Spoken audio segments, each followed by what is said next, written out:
Hello guys, तो कैसे हैं आप लोग। तो दोस्तों, अगर आप ये वीडियो देख रहे हैं तो यूँ समझ लीजिए कि आपका सीटेट जो है क्लियर हो चुका है। जी हाँ, इस वीडियो को देखने के बाद दुनिया की कोई ताकत आपको सीटेट क्रैक करने से नहीं रोक सकती, क्योंकि इस वीडियो के अंदर जो है हमने संपूर्ण सीटेट को एक जगह इकट्ठा करके समाहित करके आपके सामने पेश किया है, जिसके अंदर आपको सारे सब्जेक्ट के कॉन्सेप्ट, ट्रिक्स, टैगवर्ड, सारी चीजें और कौन से क्वेश्चंस आपको एग्जाम में आते हैं, कौन से टॉपिक, बिल्कुल एक एक लाइन इस वीडियो में मैं आपको बता दूंगा कि कौन सी लाइन आपको जो है या कौन सा पॉइंट आपको एग्जाम में देखने को मिलेगा। जी हाँ, इस वीडियो को देखने के बाद आपको कुछ और पढ़ने की जरूरत नहीं पड़ेगी, सारी चीजें इस एक वीडियो के अंदर जो है समाहित हो जाएंगी। जी हाँ, ये सीटेट के इतिहास का नंबर 1 वीडियो आपका बनने वाला है।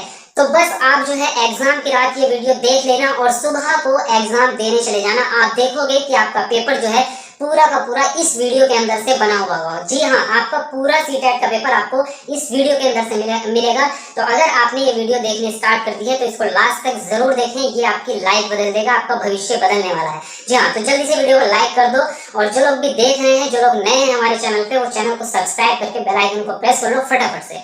तो चलिए स्टार्ट करते हैं, बहुत मजा इस वीडियो के अंदर आपको जो है आने वाला है। चलिए, तो यहाँ पे जो है हमारे सामने सबसे पहला टॉपिक वो है जो आज तक के इतिहास में हर साल आपका आना ही आना है और आता आ रहा है। इस साल भी आपको जो है ये टॉपिक आपको देखने को मिलेगा गारंटी से। और क्वेश्चन कैसे बनेगा वो मैं बताता हूँ।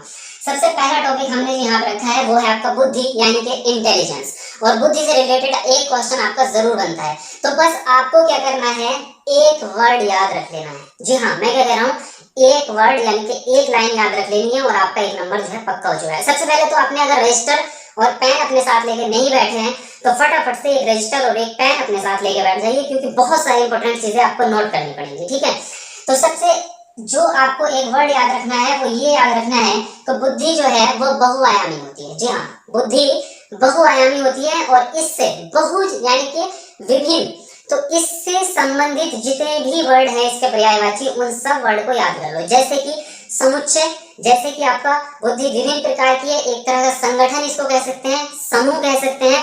तो बुद्धि जो होती है वो बहुत सारी विशेषताओं का एक समूह है, बुद्धि कोई तत्व नहीं है।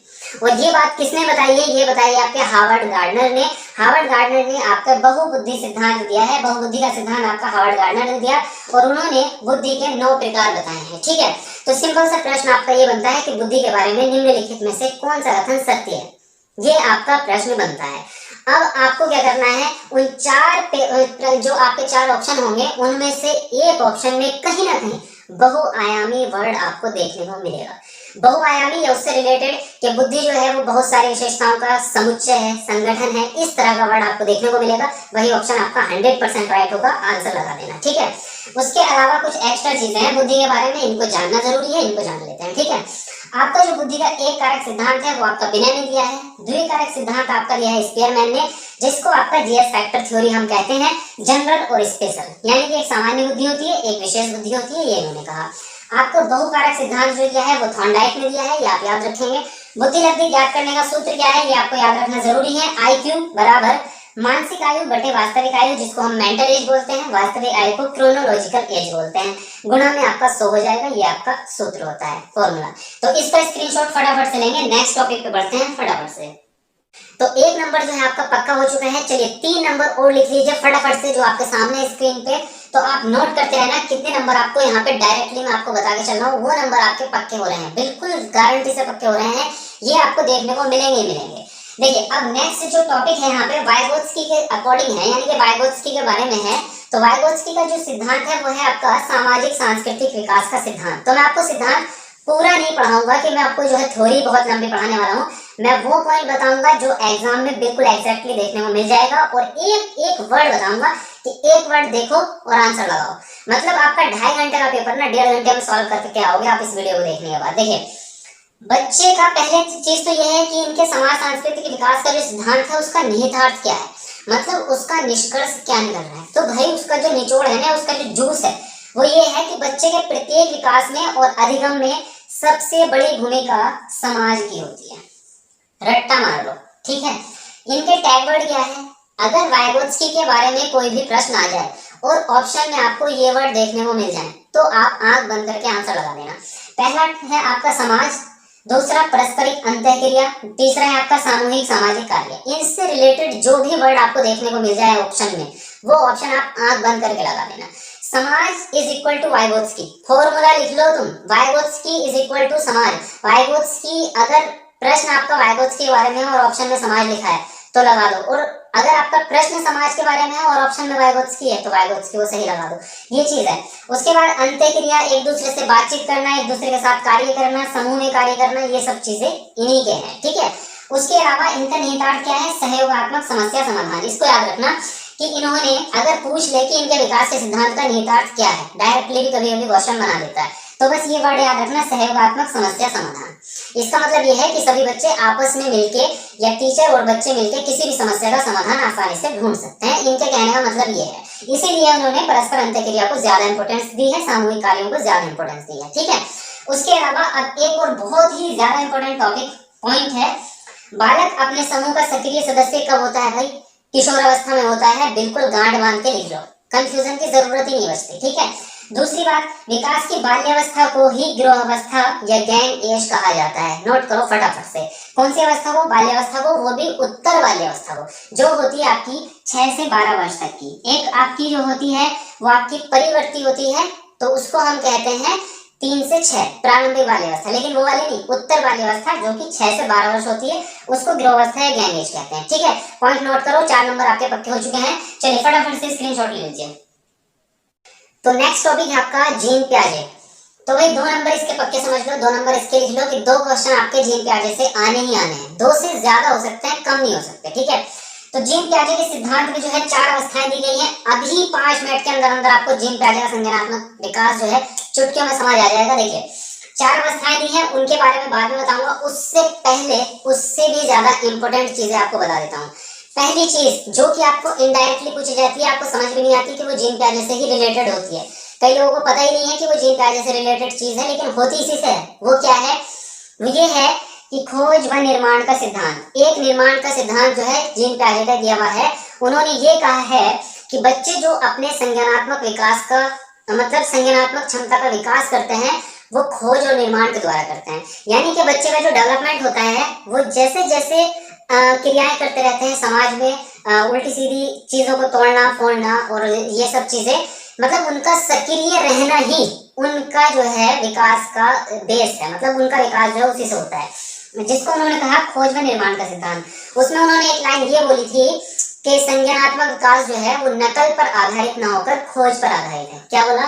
संज्ञानात्मक विकास नकल पर आधारित ना होकर खोज पर आधारित है। ये खोज वर्ड रट लो। खोज वर्ड अगर आ जाए किसी सेंटेंस में और पूछ ले कि ये जो है किसने कही है ये बात, तो जीन पियाजे ने कही है, ठीक है। ये जीन पियाजे से रिलेटेड प्रश्न हो और ऑप्शन में कहीं खोज हो या बच्चे का सक्रिय रहना लिखा हो, तो जीन पियाजे का होगा वो ऑप्शन राइट होगा, ठीक है। इस चीज को नोट करो। दूसरी चीज है उनके सिद्धांत में स्कीमा। स्कीमा वर्ड से आप सब लोग जो है परिचित हैं, उसका मीनिंग क्या है ये समझ लेते हैं। स्कीमा का मतलब ये होता है ऐसी भी कोई क्रियाएं, मतलब कुछ कार्यों का या कुछ क्रियाओं का ऐसा समूह, ऐसा संगठन जिसका सामान्यीकरण किया जा सके, उसको स्कीमा कहते हैं। जैसे अब मैं क्रियाओं का संगठन की अगर बात करूं तो जैसे सुबह में हम स्कूल जाते हैं बच्चा, तो सुबह में वो क्या क्या काम करेगा? ब्रेकफास्ट करेगा, अपने ड्रेस पहनेगा, सॉक्स पहनेगा, शूज पहनेगा, अपना बस्ता टांगेगा कंधे पे और स्कूल जाएगा। तो ये जो सारी की सारी क्रियाएं हुई हैं, ये क्या है? स्कीमा है। अब उसका जो छोटा भाई होगा वो उसको देख रहा है, वो उसको देख रहा है, यानी कि वो जो स्कीमा है वो उसके अंदर आ रहा है। जब बच्चा, वो जो छोटा वाला बच्चा है, वो उसका अनुकरण करना स्टार्ट कर देता है। घर में बच्चे देखे होंगे कि वो अपने बड़े भाई बहनों की तरह जो है घर पे ही पढ़ना स्टार्ट कर देते हैं, किताबों को लेके बस्ता ये वो वगैरह वगैरह ये सब हरकतें करते हैं। तो वो क्या हो रहा है? वो स्कीमा ट्रांसफर हो रहा है, उसको कहते हैं सामान्यीकरण। यानी कि एक ही चीज को दूसरी जगह पहुंचा देना। ये तो दूसरे बंदे में हुआ, कभी कभी हमारे अंदर खुद से होता है कि हमने एक चीज यहाँ सीखी, उसका एप्लीकेशन हमने दूसरी जगह जाके कर दिया। जैसे कि हमने कोई जो है टाइपिंग सीखी या कंप्यूटर स्किल सीखा, उसको जॉब में जाके हम क्या कर रहे हैं, यूज जो कर रहे हैं, उसको सामान्यीकरण कहते हैं। एक जगह जो चीज सीखी है उसका दूसरी जगह जाके इस्तेमाल कर लेना, उसी को सामान्यीकरण कहते हैं। क्लियर हुआ इतना? आगे क्या है? इसमें समावेशन एक वर्ड आता है, बहुत ज्यादा इंपॉर्टेंट है। एक आता है आपका समायोजन। अब इनके पर्यायवाची भी हैं। समावेशन को आत्मसात्करण कहते हैं या आत्मीकरण कहते हैं, और समायोजन को आपका अनुकूलन कहते हैं, ठीक है। समझ लेते हैं समावेशन में और समायोजन में अंतर क्या है। देखिए समावेशन जो है किसी भी पुराने ज्ञान में, जैसे कि मेरे पास कुछ मतलब हर किसी का एक पूर्व ज्ञान होता है कि मुझे इतना पता है, उस पूरे ज्ञान का इस्तेमाल करते हुए नई जानकारी को जोड़ लेना समावेशन है। समावेश कर देना, इकट्ठा एक चीज में दूसरी चीज को मिला देना, उसको समावेश कहते हैं। यानी कि संशोधन आपके ज्ञान में हो रहा है। जैसे कि टाइपिंग में मैं बात करूं कि मुझे इंग्लिश की टाइपिंग आती थी, उसके बाद में मैंने हिंदी की टाइपिंग सीखी है, तो उसका समावेशन हुआ है। आपकी टाइपिंग में समावेशन हुआ है क्योंकि आपका पूर्व ज्ञान था। अगर आपको इंग्लिश की टाइपिंग नहीं आती तो आप डायरेक्ट हिंदी की टाइपिंग नहीं सीख सकते थे क्योंकि कीबोर्ड आपका इंग्लिश में था। तो इसमें जो है उसमें क्या है, मेरा समावेशन हुआ है। तो ज्ञान में, पुराने ज्ञान में नए ज्ञान का जुड़ जाना समावेशन है। समायोजन क्या है?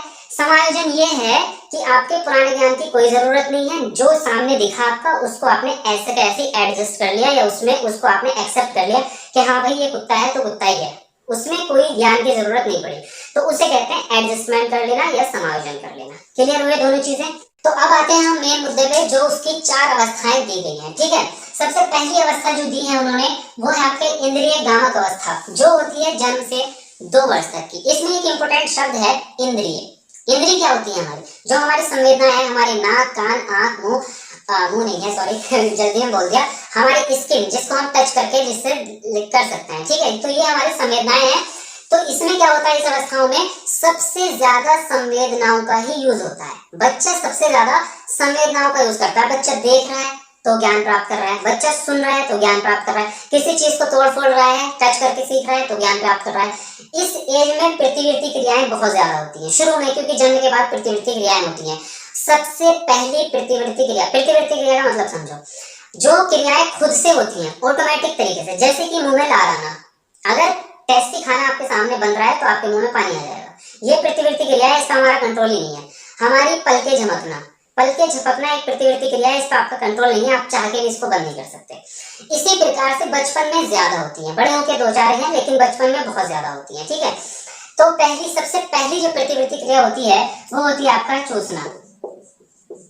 ठीक है, ये आपकी सबसे पहली, जन्म के बाद सबसे पहली प्रतिक्रिया है। इसी के द्वारा जो है बच्चा जो है ब्रेस्ट फीडिंग करता है, यानी कि बच्चा जो है माँ का दूध पीता है। अगर ये प्रतिवृत्ति क्रिया जन्म से ना हो तो बच्चा जो है सरवाइव नहीं कर पाएगा, जिंदा नहीं रह पाएगा। इसलिए ये जो है जन्म के साथ ही आती है, ये प्रतिवृत्ति क्रिया। ठीक है, अब वस्तु स्थायित्व का गुण जो है वो इसी एज में आता है। वस्तु स्थायित्व का गुण क्या है? वस्तु स्थायित्व का गुण ये होता है कि जब बच्चा छोटा होता है तो उसको जो है उसका संज्ञानात्मक विकास इतना नहीं होता कि अगर उसके खिलौनों या किसी भी चीज को छुपा दिया जाए तो वो उसको भूल जाता है। जब तक कोई चीज उसके सामने है तब तक उसको लगता है कि इसका अस्तित्व है, अगर उसको वहां से हटा दिया तो उसको लगता है कि उसका अस्तित्व खत्म हो चुका है। लेकिन जैसे ही बच्चा 18 महीने का होता है, 16, 18 या 19 महीने का, तो उसको जो है उसका संज्ञानात्मक विकास इतना बढ़ जाता है कि अगर उसका खिलौना जो है आपने छुपा दिया तो उसको पता रहेगा कि मेरे पास एक खिलौना था और वो उसको ढूंढने की कोशिश करेगा। इसको हम कहते हैं वस्तु स्थायित्व का गुण, जो आता है आपका फर्स्ट स्टेज में। ठीक है, उसके अलावा अनुकरण करके सीखता है, वो मैंने आपको बता दिया था। खिलौने तोड़ना फोड़ना ये सब चीजें उस एज में चलता रहता है। नेक्स्ट है आपका पूर्व संज्ञानात्मक अवस्था, जो होती है 2 से 7 वर्ष तक की। इसमें आपका विचारों की अनुत्क्रमणीयता एक गुण है इसका, जो कि बार बार पूछा जाता है कि निम्नलिखित में से कौन सा पूर्व संज्ञानात्मक अवस्था का गुण है। ऑप्शन में आपको दिया होगा विचारों की अनुत्क्रमणीयता, नोट कर लेंगे। आत्मकेंद्रिता मतलब ये होता है कि सब कुछ जो है पूरा संसार मेरे अकॉर्डिंग चल रहा है। अगर मैं भाग रहा हूँ तो चांद भी मेरे साथ भाग रहा है, ये पेड़ जो है मुझे देख रहे हैं, ट्रेन जो है मेरे साथ चलती है, ये पंखा जो है घूम रहा है वो मेरी मर्जी से घूम रहा है। तो ये सब चीजें मतलब उसको ऐसा लगता है कि ये पूरी दुनिया जो है वो मेरे हिसाब से चल रही है। ये होता है आत्मकेंद्रिता का गुण, ये इस एज में रहता है। ठीक है, उसके अलावा जीववाद का मतलब ये है कि कुछ चीजें ऐसी होती हैं जो निर्जीव है लेकिन बच्चा उनको सजीव समझता है। जैसे कि चलता हुआ पंखा, उसे लगता है कि ये घूम रहा है, इसका मतलब ये सजीव है। एरोप्लेन, हवाई जहाज, वो चल रहा है, उसको लगता है कि ये जीवित चीज है कोई। इस प्रकार की चीजों को वो जिंदा मानने लगता है। धीरे धीरे वो सब चीजें खत्म होती चली जाती है जैसे जैसे बच्चा बड़ा होता है। सूचकता, विभेदीकरण। सूचकता का मतलब ये होता है एक चीज से दूसरी चीज को कनेक्ट कर लेना, जैसे कि किसी की आवाज से माता को कनेक्ट कर लेना, कि अगर बच्चे को आवाज आई है उसकी माँ की तो वो समझ जाएगा कि मेरी माँ की आवाज है, वो कहीं ना कहीं आसपास की है। तो इसको आप सूचकता कहते हैं, एक चीज को दूसरी चीज से रिलेट कर लेना। ठीक है, विभेदीकरण अंतर को कहते हैं हम कि बहुत सारी चीजों में जो है वो अंतर डिफरेंशिएशन करना सीख जाता है इस एज में। नेक्स्ट आपका मूर्त संज्ञानात्मक अवस्था 7 से 11 वर्ष की होती है। इसमें आपका तार्किक चिंतन आ जाता है, मूर्त चिंतन आ जाता है। पलटावी गुण का मतलब क्या है? मैथ में होता है। जैसे कि हमें ये पता है कि 2 गुणा 2 जो है वो 4 होता है, लेकिन 4 को अगर हम 2 से भाग दें तो क्या वापस से 2 मिल सकता है? तो ये है पलटावे गुण। ये जो है सेकंड स्टेज में नहीं होता, थर्ड स्टेज में आगे आ जाता है, ठीक है। उसके बाद जो है आपका गणितीय संक्रियाओं का ज्ञान हो जाता है, जोड़ना घटाना वगैरह वगैरह इस एज में आपके आ जाता है। ध्यान रहे यहाँ पे सिर्फ तार्किक चिंतन है और मूर्त चिंतन है। अमूर्त संकल्पनाओं के जो चीजें सामने नहीं है उनके बारे में बच्चा नहीं सोच सकता, ठीक है। फोर्थ स्टेज में ये आ जाता है। फोर्थ स्टेज है आपकी अमूर्त या औपचारिक संक्रियात्मक अवस्था। इसमें आपका अमूर्त चिंतन आ जाता है। यहाँ थर्ड स्टेज में मूर्त था, लेकिन फोर्थ स्टेज में अमूर्त है, यानी कि बच्चा कल्पना करना सीख जाता है। बच्चों को जो चीज सामने नहीं है उसके बारे में बच्चा सोच के आपको जवाब दे सकता है। अमूर्त चिंतन जो है आपका फोर्थ स्टेज में आ जाता है। और संज्ञानात्मक विकास जो है वो आपका परिपक्व हो जाता है, दृढ़ हो जाता है, वो बड़ी बड़ी चीजों के बारे में सोचने लगता है, ठीक है। ये था आपका संज्ञानात्मक विकास का सिद्धांत। आई थिंक क्लियर हो गया होगा। बाकी जितना आपका एग्जाम में पूछा जाता है उससे ज्यादा बता चुका हूँ, कम नहीं है, ठीक है। जल्दी से फटाफट स्क्रीनशॉट ले लेंगे, उससे आगे बढ़ते हैं नेक्स्ट टॉपिक पे। चलिए, तो नेक्स्ट आपका टॉपिक है यहाँ पे कॉलबर्ग का नैतिक विकास का सिद्धांत। और ये भी एक ऐसा सिद्धांत है, ऐसा टॉपिक है जो सीटेट में आपका गारंटी से लिखित रूप से आपके 2 नंबर इससे आते ही आते हैं, ठीक है। देखिए, इसमें 2 चीजें हैं, एक है अवस्थाएं और दूसरे हैं चरण। दोनों चीजें बहुत ज्यादा इंपॉर्टेंट है। अवस्थाओं से आपको कॉन्सेप्ट क्लियर हो जाएंगे और चरण जो है वो डायरेक्टली पूछता है, भाई कि निम्नलिखित में से बताओ कौन सा नैतिक विकास का एक चरण है, या कॉलबर्ग ने अपने नैतिक विकास में निम्नलिखित में से कौन से चरण की बात की है। तो एक चरण का नाम दिया होगा, बस नाम याद करना है, उसके आगे कुछ याद नहीं करना। वो मैं भी आपको लिख के बता दूंगा यहाँ पे। बस आपको 6 चरण जो है याद करने हैं, वो नाम याद रखने हैं उनके, बाकी आपका क्वेश्चन यहाँ पे राइट हो जाएगा। अब यहाँ पे कॉन्सेप्ट समझते हैं। पहली चीज तो यहाँ पे एक वर्ड आता है नैतिक तर्कना। ये वर्ड आपका बहुत बार आता है, तो इसमें कई बार कंफ्यूजन कर देते हैं। सबसे पहली चीज, ये रिलेट किससे है? कॉलबर्ग से। अगर आपसे पूछ ले नैतिक तर्कना जो है वो किससे संबंधित है या किसने इस शब्द का इस्तेमाल किया है, तो कॉलबर्ग ने किया। दूसरी चीज, नैतिक तर्कना का मतलब क्या है? तो भाई जब बच्चा नैतिक रूप से अपने निर्णय लेने लगता है या नैतिक तर्क बताने लगता है तो उसको ही नैतिक तर्कना कहते हैं। कॉलबर्ग ने बच्चे जब नैतिक रूप से निर्णय लेने लगते हैं तो उसी क्षमता को क्या कहते हैं? वो नैतिक तर्कना कहते हैं। अब आते हैं इनकी अवस्थाओं पे। तो 3 अवस्थाएं इन्होंने दी है, ठीक है।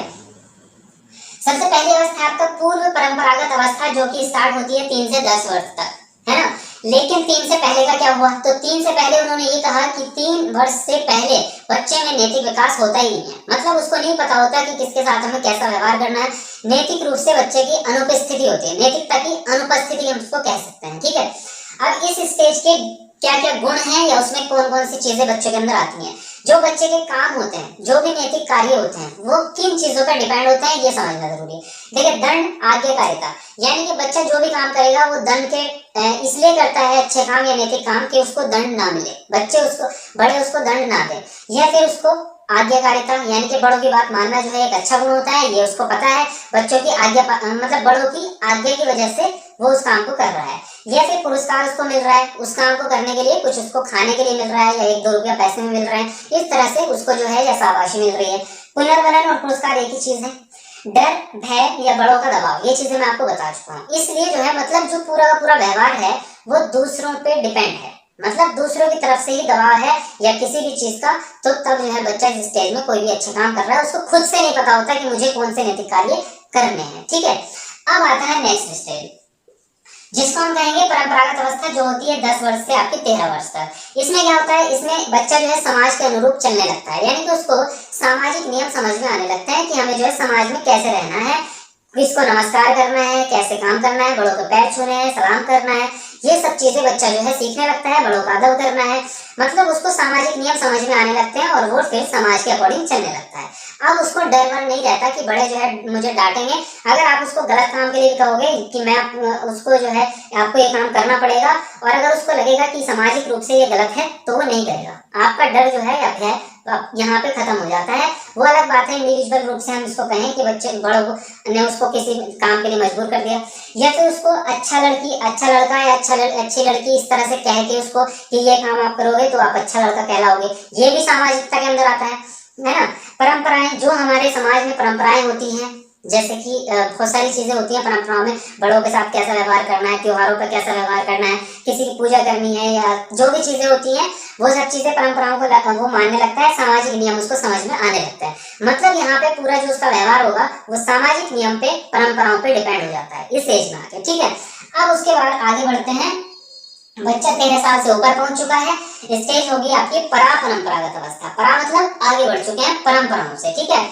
यहाँ पे समाज कल्याण की भावना उसके अंदर आने लगती है कि यहाँ पे जो है समाज के लिए मैं क्या अच्छा कार्य कर सकता हूँ, है ना। बच्चा किशोरावस्था में आ चुका है, ये आप सबको पता है। संवैधानिक नियम यानी कि हमारे कानून क्या है, किसी को क्या कितनी मतलब किसी को मारपीट नहीं कर सकते, किसी का मर्डर नहीं कर सकते, किसी को गाली नहीं दे सकते, जो भी है हमारे संविधान में जो चीजें हैं वो उसको समझने लगता है, व्यापक विचार हो जाते हैं उसके, बड़ा सोचने लगता है, निर्णय लेने की क्षमता उसके अंदर आ जाती है और परंपराओं से ऊपर उठने लगता है। यानी कि जो परंपराएं हैं, अगर हमारी रूढ़िबद्धता जिसको हम कहेंगे कि हमारे समाज में जो है एक परंपरा चली आ रही है कि लड़कियां जो है वो बाहर के काम नहीं करेंगी, सिर्फ घर के काम करेंगी, तो अब वो समाज की परंपराओं से ऊपर उठ चुका है। अब वो कहेगा नहीं ये गलत बात है, अब जो है लड़का लड़की बराबर होते हैं, सबको जो है अपना अधिकार होता है और सब जो है काम कर सकते हैं, जो उनकी इच्छा है वो उस फील्ड में जा सकते हैं, खेल कूद सकते हैं, ये सब चीजें तो समाज से ऊपर उठ चुका है और समाज कल्याण की भावना उसके अंदर आ चुकी होती है, ठीक है। तो ये होते हैं आपके, ये तो हुए आपकी अवस्थाएं। अब बात करते हैं यहाँ पे चरणों की, जिसकी मैं बात कर रहा था, ठीक है। तो भाई आपके जो है यहाँ पे चरण मैंने सामने आपके लिख दिए हैं, आप इसका स्क्रीनशॉट ले लीजिए, ये तो आपको याद ही करने पड़ेंगे। पहला चरण आपका आत्म केंद्रित निर्णय, वैयक्तिकता और विनिमय। दूसरा दंड एवं आज्ञा पालन उन्मुखीकरण। तीसरा है यांत्रिक सापेक्षिक उन्मुखीकरण, परस्पर एकरूप उन्मुखीकरण, अधिकार। तो भाई नेक्स्ट टॉपिक है आपका यहाँ पे समाजीकरण, सोशलाइजेशन। तो इसके बारे में जो है 2 लाइनें बता रहा हूँ और 2 नंबर आप लिख लीजिए।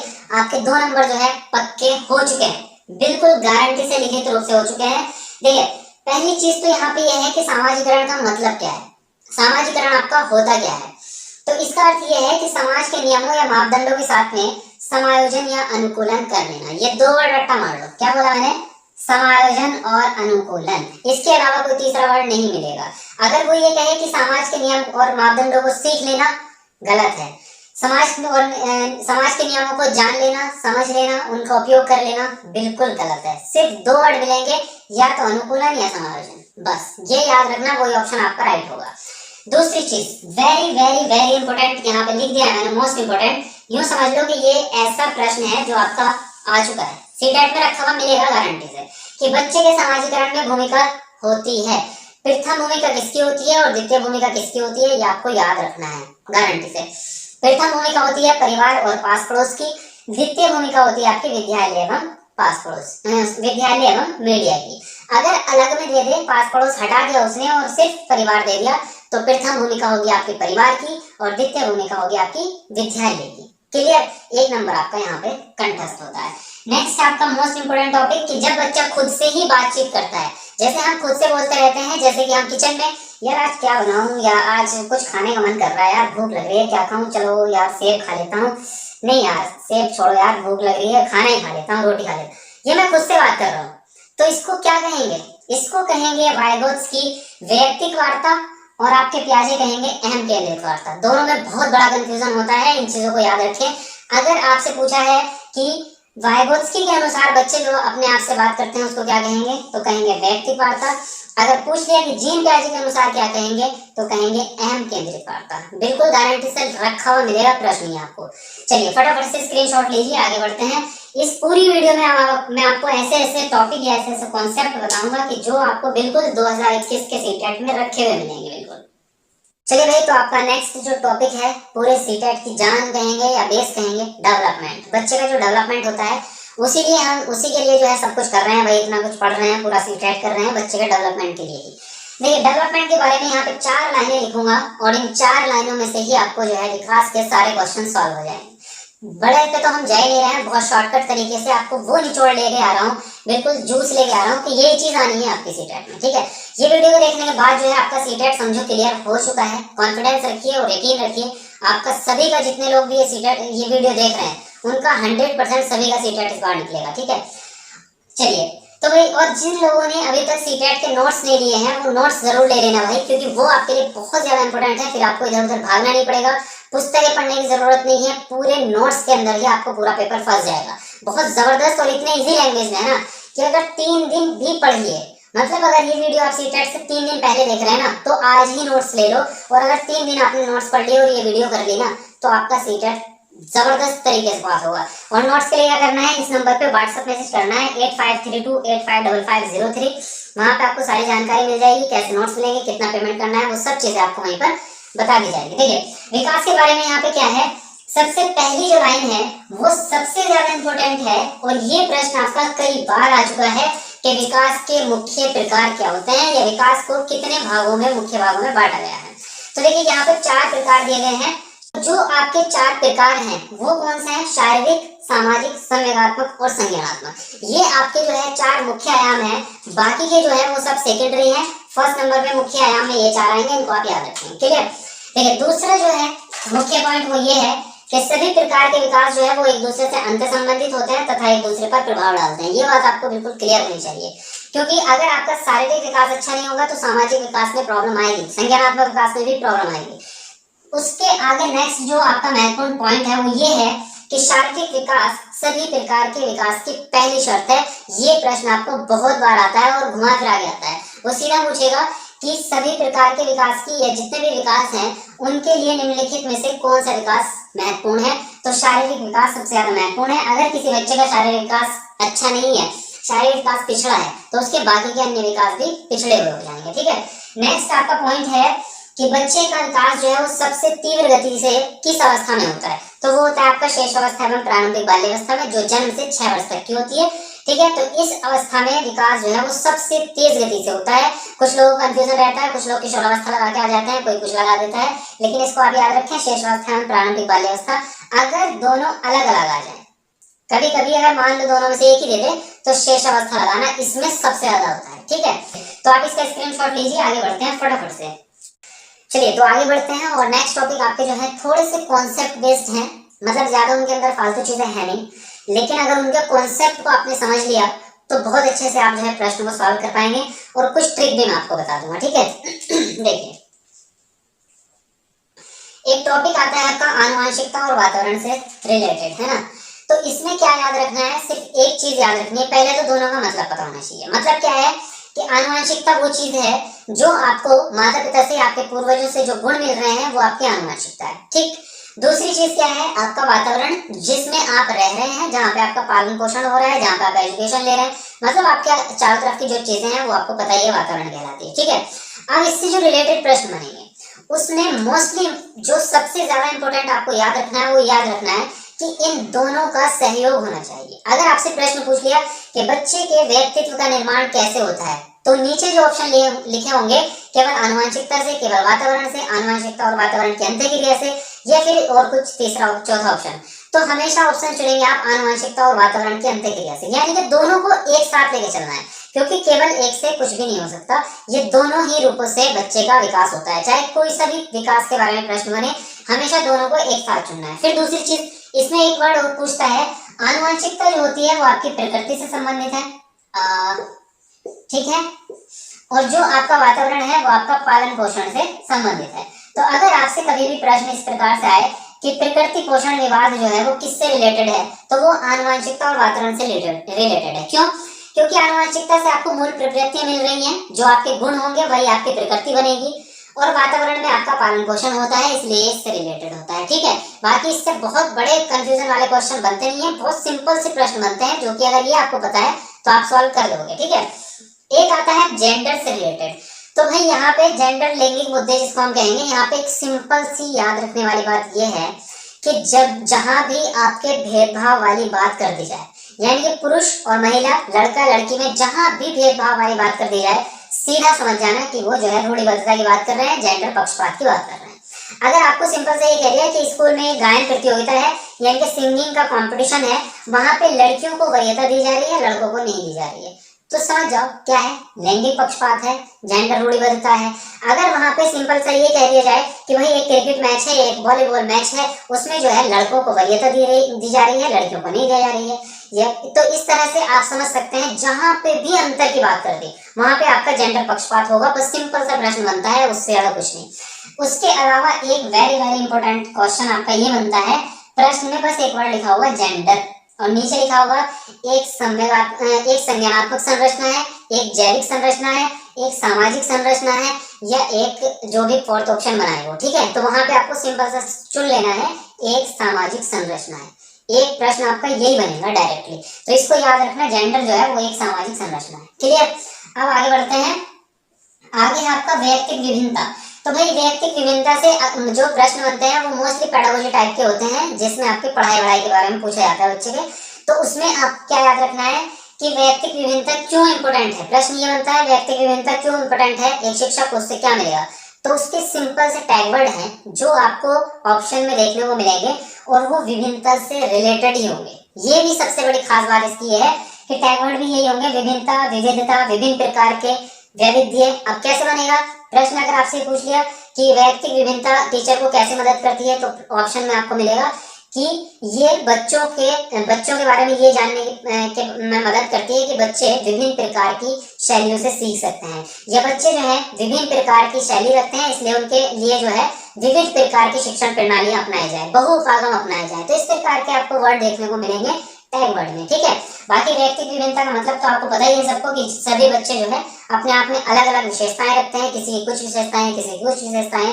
तो जो भी लोगों में जो डिफरेंस होते हैं उसी को हम व्यक्तिक विभिन्नता यहाँ पे कह देते हैं, ठीक है। सबसे इंपॉर्टेंट एक और है जो डायरेक्टली आपका प्रश्न बनेगा, यही सिंपल, जो कि आपका हर साल आ भी रहा है, हर साल लगातार आ रहा है, कि अगर कोई भी कार्य करने में आवश्यकता पड़ने पर बच्चों को बड़ों द्वारा मदद दी जा रही है या बड़ों द्वारा सहयोग मिल रहा है, तो उसको हम क्या कहते हैं, उसको कहते हैं स्कैफोल्डिंग। क्या बोलते हैं, स्कैफोल्डिंग बोलते हैं। हिंदी में वर्ड मिलेंगे आपको सहारा देना, पाड़, ढांचा, ये वर्ड आपको मिलेंगे। इंग्लिश में स्कैफोल्डिंग मिलेगा। अगर हिंदी का वर्ड समझ नहीं आता तो इंग्लिश की तरफ देख लेना, वो ऑप्शन आपका यहाँ पे राइट हो जाएगा, ठीक है। देखिए 4-5 क्वेश्चन जो है आपके इसी से बन जाएंगे, जल्दी से फटाफट इसका स्क्रीनशॉट ले लीजिए। चलिए, तो आपका जो नेक्स्ट टॉपिक है वो बहुत ही ज्यादा इंपॉर्टेंट है और टॉपिक है आपका बाल केंद्रित शिक्षा और प्रगतिशील शिक्षा, जिसपे आपका पूरा एजुकेशन सिस्टम डिपेंड है। तो इससे आपके बहुत सारे इनडायरेक्टली प्रश्न बनते हैं, जिनमें आपको बहुत सारी चीजों का ध्यान रखना पड़ेगा। तो यहाँ पे जो वर्ड आपको बताऊंगा वो एक तरह के टैग वर्ड होंगे, जिससे आप प्रश्न को बहुत ही आसानी से सिर्फ देखते ही उसका आंसर का पता लगा सकते हो, ठीक है। चलिए आते हैं अपने टॉपिक पे। तो बाल केंद्रित शिक्षा का मतलब ये है चाइल्ड सेंटर्ड एजुकेशन, यानी कि जो आप एजुकेशन दे रहे हैं, जो आपकी शिक्षा है, उसका केंद्र बिंदु बालक होना चाहिए। यानी कि सारे के सारा सिस्टम जो है, चाहे वो आपका शिक्षण अधिगम प्रणाली हो, चाहे आपकी पाठ्य पुस्तकें हैं, चाहे आपकी शिक्षण विधियां हैं या फिर TLM है, जो भी चीजें हैं वो बच्चे के अकॉर्डिंग होंगी। यानी कि बच्चे की आवश्यकता क्या है, बच्चे का स्तर क्या है, बच्चा का इंटरेस्ट क्या है, उसी के अकॉर्डिंग जो है आप सारी चीजों को करेंगे, ठीक है। देखिए, तो यहाँ पे क्या है, बच्चा कैसा होता है बाल केंद्रित शिक्षा में। सबसे पहली चीज, बच्चा सक्रिय होना चाहिए, जो कि आपका टैग वर्ड है। ये सक्रिय वर्ड जहां भी आपको मिलेगा वो प्रश्न आपका मोस्टली राइट होगा। बच्चा केंद्र बिंदु होता है शिक्षा का, बच्चे का सर्वांगीण विकास करना एक उद्देश्य है बाल केंद्रित शिक्षा का। बच्चा स्वतंत्र होना चाहिए आपका कुछ भी कार्य करने के लिए। स्वानुशासित का मतलब ये है कि बच्चे को आप डांट डपट के या दंड देकर अनुशासन में ला रहे हैं, तो वो आपका जो है कोई अनुशासन नहीं है, बल्कि बच्चों को आप सिखाएंगे ऐसा कि वो खुद से अनुशासन में रहे। ऐसी चीजें उसके अंदर डेवलप करेंगे कि बच्चे को पता हो कि मुझे यहाँ पे अनुशासन से रहना है, ऐसी चीजें। चिंता मुक्त होना चाहिए बच्चा, प्रश्न पूछने वाला होना चाहिए। प्रश्न पूछना बहुत ज्यादा इंपॉर्टेंट है। अगर आपका बच्चा प्रश्न नहीं पूछता क्लास में, तो इसका मतलब आप उसको मोटिवेट ही नहीं कर पाए, आपका शिक्षण जो है वो प्रोत्साहित ही नहीं है, प्रेरक नहीं है एक तरह का। और अगर आपका बच्चा प्रश्न पूछ रहा है तो ये एक संकेत है कि हाँ, आपकी कक्षा जो है वो प्रेरक है, आपका शिक्षण जो है वो प्रेरित करने वाला है। कार्यों में भाग लेना चाहिए बच्चों को। मुख्य भूमिका बच्चे की होती है, बच्चों को सबको समान अधिकार मिलना चाहिए, सभी बच्चों को। ऐसा नहीं है कि जो उच्च श्रेणी के बच्चे उन्हें आप ज्यादा अधिकार दे रहे हैं, सम्मान मिलना चाहिए सभी बच्चों को। शिक्षक की क्या भूमिकाएं होती हैं, शिक्षक आपका निर्देशक के रूप में होता है। गौण भूमिका होती है, यानी गौण मतलब द्वितीय भूमिका होती है। सहायता करने वाला होता है टीचर, आपका मार्गदर्शक होता है, और आपका बच्चा जो है, टीचर जो है वो आदर्श रूप होता है बच्चों के लिए, ठीक है। अब उसके बाद पे अगर हम बात करें प्रगतिशील शिक्षा क्या कहती है, देखिए यहाँ पे डायरेक्टली जो मैं वर्ड बता रहा हूँ ना, ये एक तरह के टैग वर्ड हैं, इनसे आपको बहुत आसानी मिलेगी, आप देखते ही आंसर बता दोगे। यहाँ पे क्या है, शिक्षा के क्षेत्र में प्रत्येक नई चीज, जो भी नई चीज है, जैसे कि आजकल प्रोजेक्टर के द्वारा जो है आप बच्चों को सिखा रहे हैं, और भी बहुत सारी चीजें होती हैं, जैसे कि ऑडियो फिल्म के द्वारा बच्चों को सिखा रहे हैं। तो ये जितनी भी नवाचार चीजें आ रही हैं, ये सब किसमें आती हैं, प्रगतिशील शिक्षा में।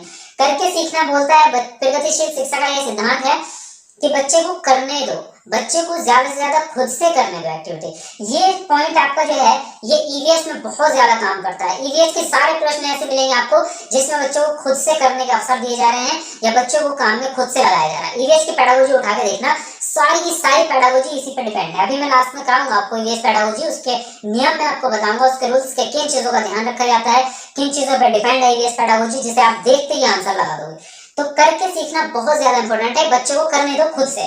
सहभागी आपका बच्चा होना चाहिए, चाहे आपके कक्षा में जितने बच्चे हैं, तो प्रत्येक बच्चा आपकी कक्षा में सहभागी होना चाहिए, चाहे एक्टिविटी कुछ भी करा रहे हैं। बच्चे को स्वयं कुछ करने के अवसर देना। अवसर आपका टैग वर्ड है, एक तरह का पॉजिटिव टैग वर्ड है, जिसको देख के आप आंसर लगाते हैं। तो बच्चा खुद से ही करने के बच्चों को सीखने के अवसर दिए जाएं, ठीक है। ये मोस्टली आपके बहुत इंपॉर्टेंट है, तो इसका आप स्क्रीनशॉट ले सकते हैं। उसके बाद आगे बढ़ते हैं। अभी सारे सब्जेक्ट आपको पढ़ाने हैं, फटाफट से करते रहेंगे। तो आपका नेक्स्ट टॉपिक है यहाँ पे आकलन या इवैल्यूएशन, इसको कह सकते हैं हम, मूल्यांकन। और इससे आपके बहुत सारे प्रश्न बनते हैं, सभी में बनते हैं, सिर्फ सीडीपी में नहीं बल्कि CDP, EVS pedagogy, Hindi pedagogy, math pedagogy, सभी में जो है आपके आकलन से प्रश्न बनते हैं। और सेम टॉपिक यही रहेंगे, सेम कॉन्सेप्ट भी यही रहेगा। तो कम से कम 6-7 क्वेश्चन मान के चलो आपके इसी टॉपिक से आने हैं। तो इसको बहुत ढंग से समझ लेते हैं और बहुत सिंपल चीजें आपको बताने वाला हूँ इसमें, ठीक है। देखिए, सबसे पहली चीज तो मूल्यांकन आपको सबको पता ही है, इसे बताने की जरूरत तो है नहीं। बच्चे के स्तर को जानना, बच्चे का ये जानना कि बच्चे ने कितना सीख लिया है, ये सब जो है हमारा आकलन कहलाता है, ठीक है। अब यहाँ पे इम्पोर्टेंट बात यह है कि आकलन के बारे में निम्नलिखित कथनों में से सही कथन चुनिए, ऐसा प्रश्न बनता है। तो आपको ऑप्शन क्या चुनना है? ऑप्शन ये आएगा आपका कि आकलन जो है वो शिक्षण अधिगम प्रक्रिया का भाग होता है। क्यों होता है? क्योंकि शिक्षण अधिगम प्रक्रिया संपूर्ण तभी होगी जब आकलन को उसके अंदर सम्मिलित किया जाएगा। क्योंकि भाई आकलन के बिना आपको पता नहीं चलेगा कि आपका शिक्षण जो है सही हो रहा है या नहीं हो रहा है, या बच्चा सीख पा रहा है या नहीं सीख पा रहा है। ये पता किससे चलता है? पता चलता है आपका आकलन से। जब आप आकलन करते रहते हैं बीच बीच में, तो आपको पता चलता है कि जो हमने पढ़ाया है वो बच्चे को समझ आ गया है, या हमने जो शिक्षण विधि यूज की थी वो हमारी सही रही है। तो अगर आपको ऐसा लगता है कि कुछ त्रुटि या कुछ कमी रह गई है, तो आप उसको सुधारते हैं, फिर आपका शिक्षण अच्छा होता है। तो आकलन जो है वो बीच बीच में होता है, इसलिए हम इसको कहेंगे कि शिक्षण अधिगम प्रक्रिया का एक भाग होता है। दूसरी लाइन आ सकती है कि शिक्षण आकलन जो है वो शिक्षण अधिगम प्रक्रिया में अंतर्निहित होना चाहिए, यानी कि उसके बीच बीच में होना चाहिए। ऐसा नहीं है कि साल के एंड में कर रहे हैं, 6 महीने बाद कर रहे हैं आप, ऐसा नहीं, बल्कि रोज होना चाहिए और बीच बीच में आपके होता रहना चाहिए, अंतर्निहित उसको हम बोलेंगे, ठीक है। ये पॉइंट नोट करेंगे। दूसरी चीज है आपका सतत और व्यापक आकलन, इसका मतलब समझ लेते हैं। देखिए, CCE continuous and comprehensive evaluation, यहाँ पे सतत का मतलब होता है निरंतर, यानी कि लगातार चलने वाली चीज। तो ये जो है आपका लगातार होना चाहिए। जो बात मैं अभी बोल रहा था कि आकलन जो है आपका वो समय समय पर आपको करते रहना चाहिए, ताकि आपको बच्चे का स्तर और कठिनाइयां या त्रुटियां पता चलती रहे, ताकि आप उसमें सुधार कर पाए। तो ये सीसीई आपका यही बोलता है कि बच्चे का जो आकलन है वो निरंतर करते रहो, निरंतर करते रहो आप, ठीक है। और व्यापक का मतलब ये है कि व्यापक का मतलब बड़ा होता है, यानी कि बच्चे के सभी क्षेत्रों का मूल्यांकन किया जाए, सर्वांगीण क्षेत्रों का मूल्यांकन किया जाए। जैसे कि ऐसा नहीं है कि सिर्फ शारीरिक विकास का मूल्यांकन कर लिया या संज्ञानात्मक विकास का मूल्यांकन कर लिया, या फिर आपने गणित का और हिंदी का मूल्यांकन कर लिया, बाकी चीजें छोड़ दी। नहीं, उसके अंदर सभी चीजें सम्मिलित होंगी, एकेडमिक भी, नॉन एकेडमिक भी। एकेडमिक ये होती है सब्जेक्टिव, इंग्लिश, हिंदी, गणित वगैरह वगैरह। नॉन सब्जेक्टिव क्या होती है? जैसे खेलकूद, सामाजिक विकास, बच्चा दूसरे के साथ कैसे व्यवहार कर रहा है, बच्चे का भाषा विकास कैसा हो रहा है, ये जो एक्स्ट्रा चीजें हैं ये होती है नॉन एकेडमिक। तो इनको भी उसके अंदर शामिल किया जाएगा, तब आपका व्यापक बनेगा। तो व्यापक का मतलब यही होता है कि बच्चे के सभी क्षेत्रों का मूल्यांकन किया जाए, और उद्देश्य ये होता है कि सर्वांगीण विकास बच्चे का किया जाए, ठीक है। आगे है आपका निदानात्मक परीक्षण और उपचारात्मक शिक्षण, इसको समझ लेते हैं, बहुत इंपॉर्टेंट है, शॉर्टकट में समझाऊंगा। निदानात्मक में एक वर्ड है आपका निदान। निदान का मतलब होता है पता करना या पहचान करना। क्या होता है? पता करना या पहचान करना। किस चीज की? बच्चे की कमियों की, त्रुटियों की, कठिनाइयों की। बच्चा सीखने में कहाँ गलती कर रहा है, क्या त्रुटि कर रहा है, इसका पता लगाना आपका निदानात्मक परीक्षण है। उन गलतियों को सुधारना आपका उपचारात्मक शिक्षण है। उपचार का मतलब होता है ठीक करना, सुधार करना। क्या होगा? ठीक करना या सुधार करना, यानी कि उन गलतियों को सुधारने के लिए जो है आप जो शिक्षण करते हैं उसको कहते हैं उपचारात्मक शिक्षण, ठीक है। अब दोनों चीजें आपको समझ आ चुकी है। वैसे इसका डिस्कशन तो हम पहले से भी करते आ रहे हैं। उसके बाद आकलन के उद्देश्य से आपके बहुत प्रश्न बनते हैं कि आकलन करने का उद्देश्य क्या होता है। तो यहाँ पे समझ लेते हैं, 2 पॉइंट लिखे हैं, इन्हीं से आपके बाकी के सब भी बन जाएंगे इन्हीं से। पहला है बच्चे की कठिनाइयों एवं त्रुटियों का पता लगाना। अभी हम इतनी देर से ये डिस्कस कर रहे हैं कि आकलन क्यों कर रहे हैं, क्यों कर रहे हैं, क्यों कर रहे हैं आकलन। आकलन इसलिए कर रहे हैं ताकि हमें ये पता चल जाए कि बच्चा सीख रहा है या नहीं सीख रहा है, कितना सीख रहा है, बच्चे को कहीं कठिनाई तो नहीं आ रही है, कहीं परेशानी तो नहीं आ रही है, कहीं त्रुटि तो नहीं कर रहा है, इसीलिए तो कर रहे हैं। दूसरा उद्देश्य क्या है? दूसरा उद्देश्य ये है कि उन त्रुटियों को सुधारा जाए। अगर हमारी शिक्षण विधियों में कहीं कमी रह गई है तो उनको सुधारा जाए। तो दूसरा उद्देश्य भी ये है कि बच्चे का स्तर जानना और अधिगम प्रक्रिया और शिक्षण प्रक्रिया में सुधार करना, ठीक है। बच्चा कैसे सीख रहा है, हम शिक्षण कैसे कर रहे हैं, वो सब चीजें उसमें सुधार करना हमारा उद्देश्य होता है। तो यही कॉन्सेप्ट होंगे, बाकी और कुछ नहीं होता इसमें आकलन में, ठीक है। चलिए इसका स्क्रीनशॉट लेंगे फटाफट से, उसके बाद हम आगे बढ़ेंगे नेक्स्ट टॉपिक की तरफ। तो चलिए नेक्स्ट टॉपिक की तरफ बढ़ते हैं और अगला टॉपिक है आपका संज्ञान तथा संवेग। तो देखिए संज्ञान तो आप समझ चुके हैं, संज्ञानात्मक विकास हमने पढ़ लिया है, उस वही सब कुछ होता है और सीटेट में जो प्रश्न बनते हैं वो उसी से बनते हैं, उसके अलावा कोई नहीं बनेगा संज्ञान से।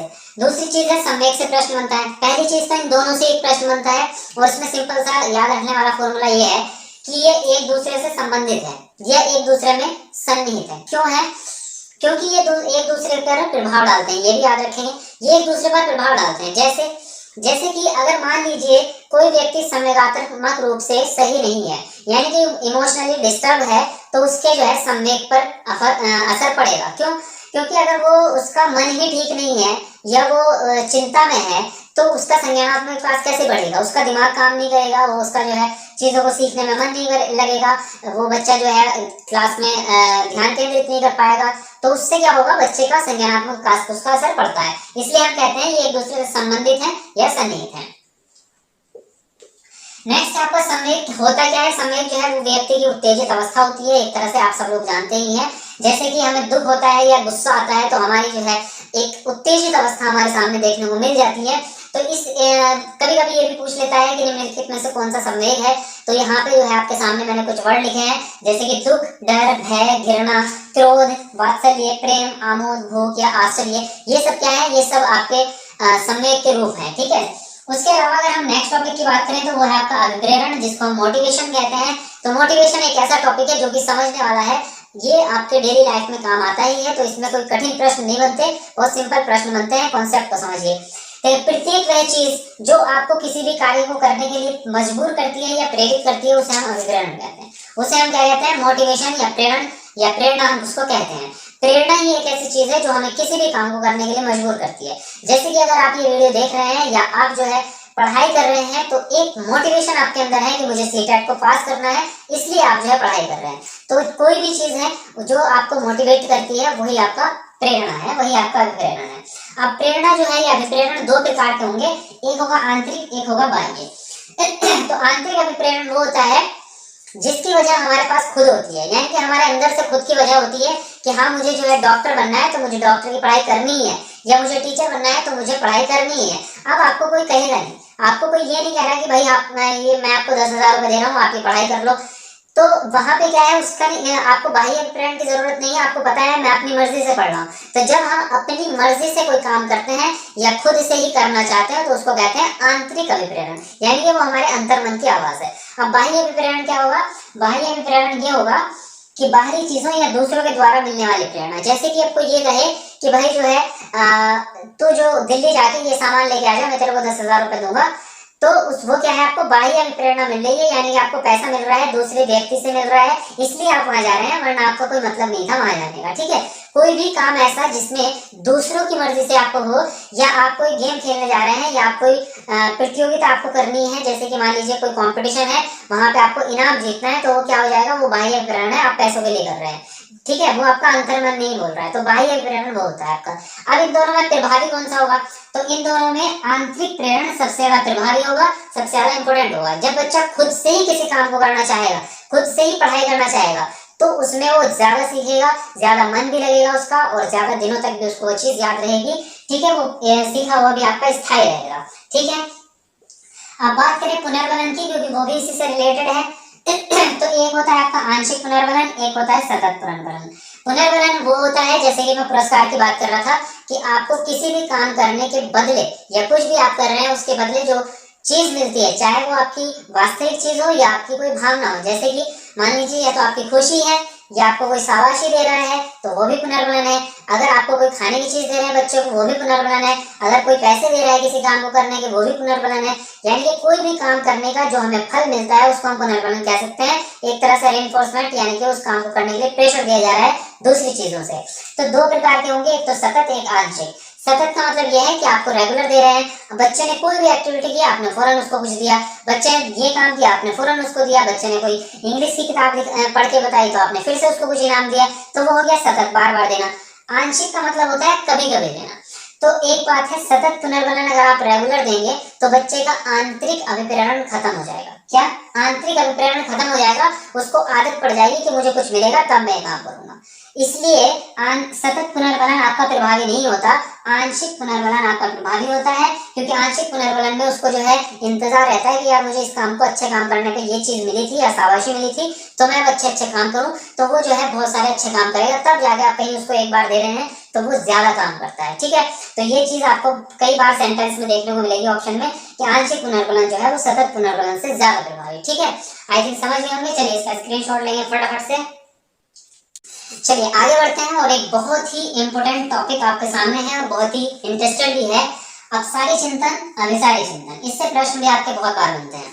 देखिए अपसारी चिंतन क्या है और अभिसारी चिंतन क्या है। अपसारी चिंतन की अगर मैं बात करूं तो इसको हम सृजनात्मक चिंतन भी कहते हैं। क्या कहते हैं? सृजनात्मक चिंतन। इसमें एक वर्ड छुपा हुआ है, वो है आपका सृजन। सृजन का मतलब होता है क्रिएट करना, यानी किसी चीज को बनाना अपनी तरफ से। तो यहाँ पे क्या है, इस चिंतन वाले जो बच्चे होते हैं वो बहुत सारी चीजों का निर्माण खुद से कर लेते हैं, यानी कि उनके विचारों की क्षमता बहुत तेज होती है। वो किसी भी समस्या को सॉल्व करने के एक से अधिक तरीके ढूंढ सकते हैं। उनकी जो है वो सृजनात्मक रूप से सोचते हैं, और ये बच्चे आपके सृजनात्मक बच्चे ही कहलाते हैं। सृजनात्मक बच्चों का ही आपका जो है ये अपसारी चिंतन जो होता है वो सृजनात्मक बच्चों का ही होता है। ठीक है, तो एक से ज्यादा तरीके से सोचना या एक से ज्यादा तरीके किसी भी समस्या को हल करने के ढूंढ लेना, या किसी भी चीज को सीखने के लिए एक से ज्यादा तरीकों का इस्तेमाल कर लेना, यही आपका जो है अपसारी चिंतन होता है। और ये चिंतन आपका ब्रॉड होता है, फैला हुआ होता है। ठीक है, इस चीज को आप समझ सकते हैं, और ये सृजनात्मक बच्चों में ही पाया जाता है। अभिसारी चिंतन क्या होता है? ये सिंपल होता है, सामान्य चिंतन होता है। ठीक है, इसमें जो है किसी भी समस्या को सॉल्व करने के लिए सिंपल सा एक तरीका ढूंढ लिया जाता है, या टीचर द्वारा जो बताया गया है उसी को वो मान लेते हैं, या पुस्तक के द्वारा जो पढ़ लिया उसी को वो मान लेते हैं। ठीक है, तो ये एक तरह का सामान्य चिंतन है, और प्रतिभाशाली बच्चों में पाया जाता है। प्रतिभाशाली बच्चों का जो चिंतन होता है वो आपका होता है अभिसारी चिंतन, और सृजनात्मक बच्चों का जो होता है वो होता है अपसारी चिंतन। सामान्य बच्चों का भी आपका अभिसारी होता है, तो इस चीज को आप याद रखेंगे। मोस्टली आपसे ये पूछता है कि अपसारी चिंतन जो है किन बच्चों का होता है, तो सृजनात्मक बच्चों का होता है। ठीक है, इस चीज को नोट करेंगे आप। बाकी इसका स्क्रीनशॉट लेने के लिए तो कुछ खास है नहीं, फिर भी ले सकते हैं आप। अब करते हैं हिंदी पेडागोजी को स्टार्ट। तो बहुत ही ज्यादा इंपॉर्टेंट टॉपिक्स और सेलेक्टेड टॉपिक्स आपको बताऊंगा, जो लाइंस आपके जो है एग्जाम में बिल्कुल एज इट इज आपको देखने को मिलेगी। इस तरीके से आपको जो है यहाँ पे पढ़ाने वाला हूँ। तो चलिए फटाफट से शुरू कर लेते हैं, और साथ में मैराथन क्लासेस जरूर देखते रहे भाई। तो चलिए शुरू करते हैं। सबसे पहला टॉपिक जो आपका हिंदी पेडागोजी में है वो है आपका भाषा अर्जन और भाषा अधिगम। देखिए इसको समझते हैं, क्योंकि यहाँ से ही आपके मोस्टली ज्यादातर प्रश्न आपके यहीं से बनते हैं। इससे डायरेक्टली आपके प्रश्न बनते हैं और कुछ इनडायरेक्टली भी बनते हैं, तो दोनों वे में बनते हैं। इसलिए ये आपका बेस है, यूं कहेंगे हम हिंदी पेडागोजी के, कि अगर आपने अधिगम और अर्जन का मतलब नहीं समझा तो आप जो है हिंदी पेडागोजी को सॉल्व ही नहीं कर पाएंगे। देखिए अर्जन जो होता है एक्विजिशन, जिसको हम कह रहे हैं इंग्लिश में, और अधिगम लर्निंग। एक्विजिशन जो है जब बच्चा पैदा हुआ है और बच्चा अपने परिवार में आया है, तो उसका जो है भाषा विकास स्टार्ट हो चुका है। भाषा विकास जो है पैदा होते ही स्टार्ट हो जाता है, क्योंकि वो जो है बड़ों की बातों को सुनने लगता है। तो जो बच्चा बड़ों की बातों को सुनता है, यानी कि अपने परिवार से और समाज से कहां से, परिवार से और समाज से जो सीख रहा है, वही उसकी भाषा जो है वो भाषा आपकी अर्जन कहलाती है। कैसे सीख रहा है? बच्चा जो है हियरिंग कर रहा है, और उसके बाद में जैसे बच्चा बड़ा होता है तो उसका अनुकरण स्टार्ट कर देता है। यानी बच्चा जो है अपने माता पिता की या भाई बहनों की जो भाषा होती है उसको दोहराना स्टार्ट कर देता है। उसको हम क्या कहेंगे? उसको कहेंगे हम अनुकरण। क्या कहेंगे? अनुकरण कहेंगे।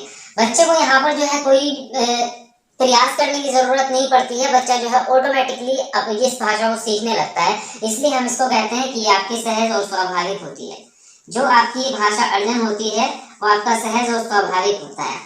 दूसरी बात यह है कि बच्चा जो भाषा सीख रहा है वो उसकी मातृभाषा होगी, क्योंकि शुरू में जो बच्चा अपने माता पिता से, अपने परिवार से भाषा सीखता है वो आपकी मातृभाषा ही होती है। तो एक पॉइंट ये हुआ कि भाषा अर्जन जो है वो हमेशा मातृभाषा का ही होगा। दूसरी चीज अगर हम अधिगम की बात करें, तो जब बच्चा विद्यालय जाता है तब आपका जो है विद्यालय जाने पे क्या होता है, बच्चे का अधिगम शुरू होता है। यहाँ पे क्या है, पहले जो है भाषा जो बच्चा सीख रहा है वो अपने माता पिता की या अपने भाई बहनों की, अपने समाज की जो भाषा है उसको सीख रहा है, उसका अर्जन कर रहा है।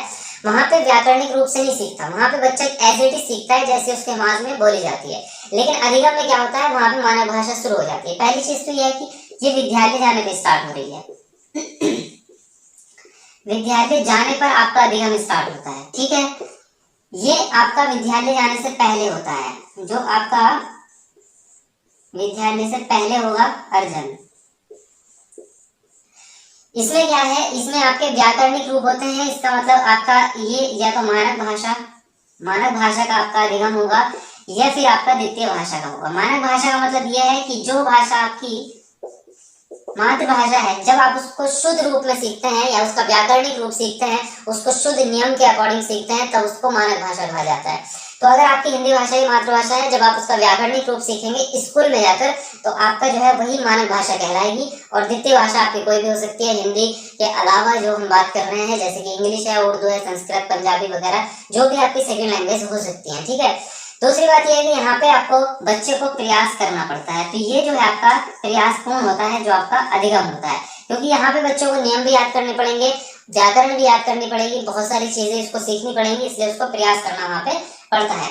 तो अर्जन जो है वो सहज स्वाभाविक है, लेकिन जो आपके अधिगम है वो प्रयासपूर्ण होता है, ठीक है। यहाँ पे आपके शिक्षक भी होंगे, यहाँ पे आपकी पाठ्य पुस्तकें भी होंगी,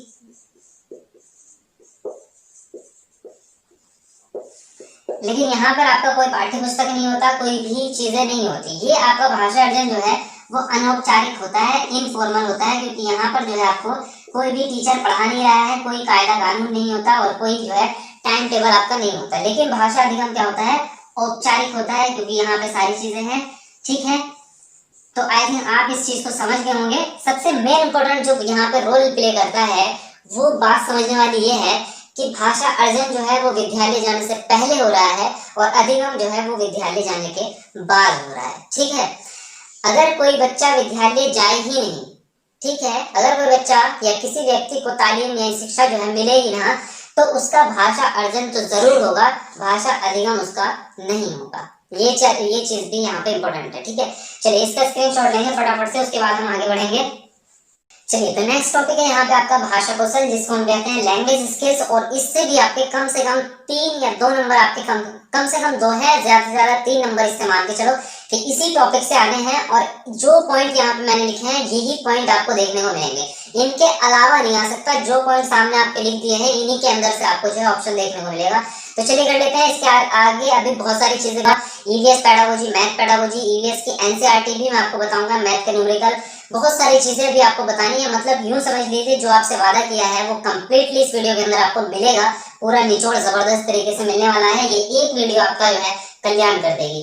देखिए भाषा कौशल क्या होता है, भाषा कौशल वो है जो हमारी भाषा को इम्पोर्टेंस बनाते हैं, हम इम्पोर्टेंट बनाते हैं, यानी कि उन कौशलों का यूज जो है बातचीत में या अपने भावों को अभिव्यक्त करने में या दूसरों की बातों को समझने के लिए करते हैं। देखिए सुनना, पढ़ना, बोलना और लिखना, ये 4 जो है हमारे कौशल हैं यहाँ पे। अब पूछता आपसे क्वेश्चन ये है कि इनमें से कौन से ग्रहणात्मक हैं, कौन से आपके अभिव्यक्तात्मक हैं। तो भाई ग्रहणात्मक कौशल वो होते हैं जिनके द्वारा दूसरे की बात को या ज्ञान को ग्रहण किया जाए, और अभिव्यक्तात्मक वो होंगे जिनके द्वारा अपनी बात को दूसरों तक पहुंचाया जाए। तो अब यहाँ पे अगर एग्जाम्पल हम बात करें, तो हम जो ग्रहण करते हैं वो या तो सुन के करेंगे, ठीक है, या तो सुन के हम किसी चीज को ग्रहण करेंगे, या फिर अगर हम पढ़ेंगे तो हमारे अंदर ज्ञान जाएगा, यानी कि ज्ञान को हम ग्रहण कर रहे हैं। तो सुनना और पढ़ना, ये 2 चीजें क्या हो गई, ये आपके ग्रहणात्मक कौशल हो गए। और अभिव्यक्त करने के लिए क्या करते हैं हम, या तो बोल के अपनी बात को बता सकते हैं या फिर लिख के अपनी बात को बता सकते हैं।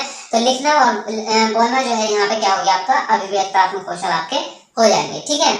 उसके अलावा बात करें हम, तो भाषा कौशल जो है वो एक दूसरे से संबंधित होते हैं, एक दूसरे से अंतर संबंधित होते हैं। ये पॉइंट आप नोट करें, ये डायरेक्टली आपको जो है क्वेश्चन के ऑप्शन में मिलेगा, लिख देगा वो निम्नलिखित में से कौन सा सत्य है। तो ये इनमें से कोई एक मिलेगा आपको, तो वो आपको छांट के निकालना होगा। इनको सभी को याद रखेंगे। श्रवण कौशल जो है वो अन्य सभी कौशलों का आधार होता है, क्योंकि बच्चा अगर सुन नहीं पाएगा तो बच्चा बोल भी नहीं पाएगा, क्योंकि जब तक इनपुट अंदर नहीं जाएगा तो आउटपुट कैसे आएगा। तो ये चीज आपने देखी होगी, जो बच्चे बचपन से ही आपके सुन नहीं पाते तो वो बचपन से ही बोल भी नहीं पाते, उनका भाषा विकास नहीं होता, ठीक है। भाषा कौशल जो है वो एक दूसरे पर प्रभाव डालते हैं, ये बात आप समझ ही चुके हैं। भाषा कौशल एक क्रम में सीखे जाते हैं, जिसको हमने LSRW नाम से जो है नियम पढ़ा था, listening, speaking, reading and writing. पहले लिसनिंग होती है, उसके बाद स्पीकिंग होती है, पहले आपकी रीडिंग होगी, उसके बाद ही राइटिंग होगी। तो ये आपका एक रूल होता है। और पठन कौशल में सबसे ज्यादा इंपॉर्टेंट आपका अर्थ ग्रहण करना होता है। तो इस पॉइंट को याद रखिए। एक प्रश्न आपका पठन से जरूर बनता है और ऑप्शन में आपको अर्थ जरूर मिलेगा। अगर प्रश्न आपका कहीं भी पठन से रिलेटेड आपका प्रश्न है और ऑप्शन में अर्थ देखने को मिल जाए तो वही ऑप्शन राइट लगाना, इसमें अर्थ वाला ऑप्शन, ठीक है। तो इस चीज को याद रखेंगे। जल्दी से फटाफट स्क्रीनशॉट लीजिए, आगे बढ़ते हैं नेक्स्ट टॉपिक पे। आपका जो नेक्स्ट टॉपिक है यहाँ पे वो है आपका भाषा विविधता और बहुभाषिकता। उसके अलावा भी मैंने आपको नीचे जो है कुछ पॉइंट्स लिखे हैं। यहाँ पे आपकी एक एक लाइन आपका एक एक नंबर बढ़ाती चली जाएगी। एक एक लाइन आपकी ऐसी है जो आपको एग्जाम में ऑप्शन के अंदर देखने को मिलेगी। एक एक लाइन यहाँ पे देखिए।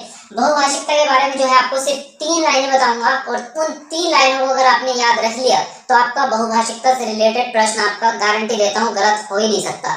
और बहुभाषिकता एक ऐसा टॉपिक है जो आपका एग्जाम से हट भी नहीं सकता। मतलब ये टॉपिक आपका आना ही आना है। एक प्रश्न आपका बहुभाषिकता से बनना ही बनना है।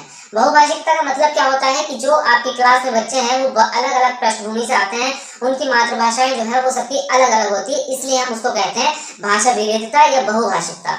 तो बहुभाषिकता क्या है? पॉजिटिव थिंग है एक तरह की या फिर निगेटिव थिंग है? तो भाई एक पॉजिटिव चीज है जो आपकी बहुभाषिकता है। क्यों है?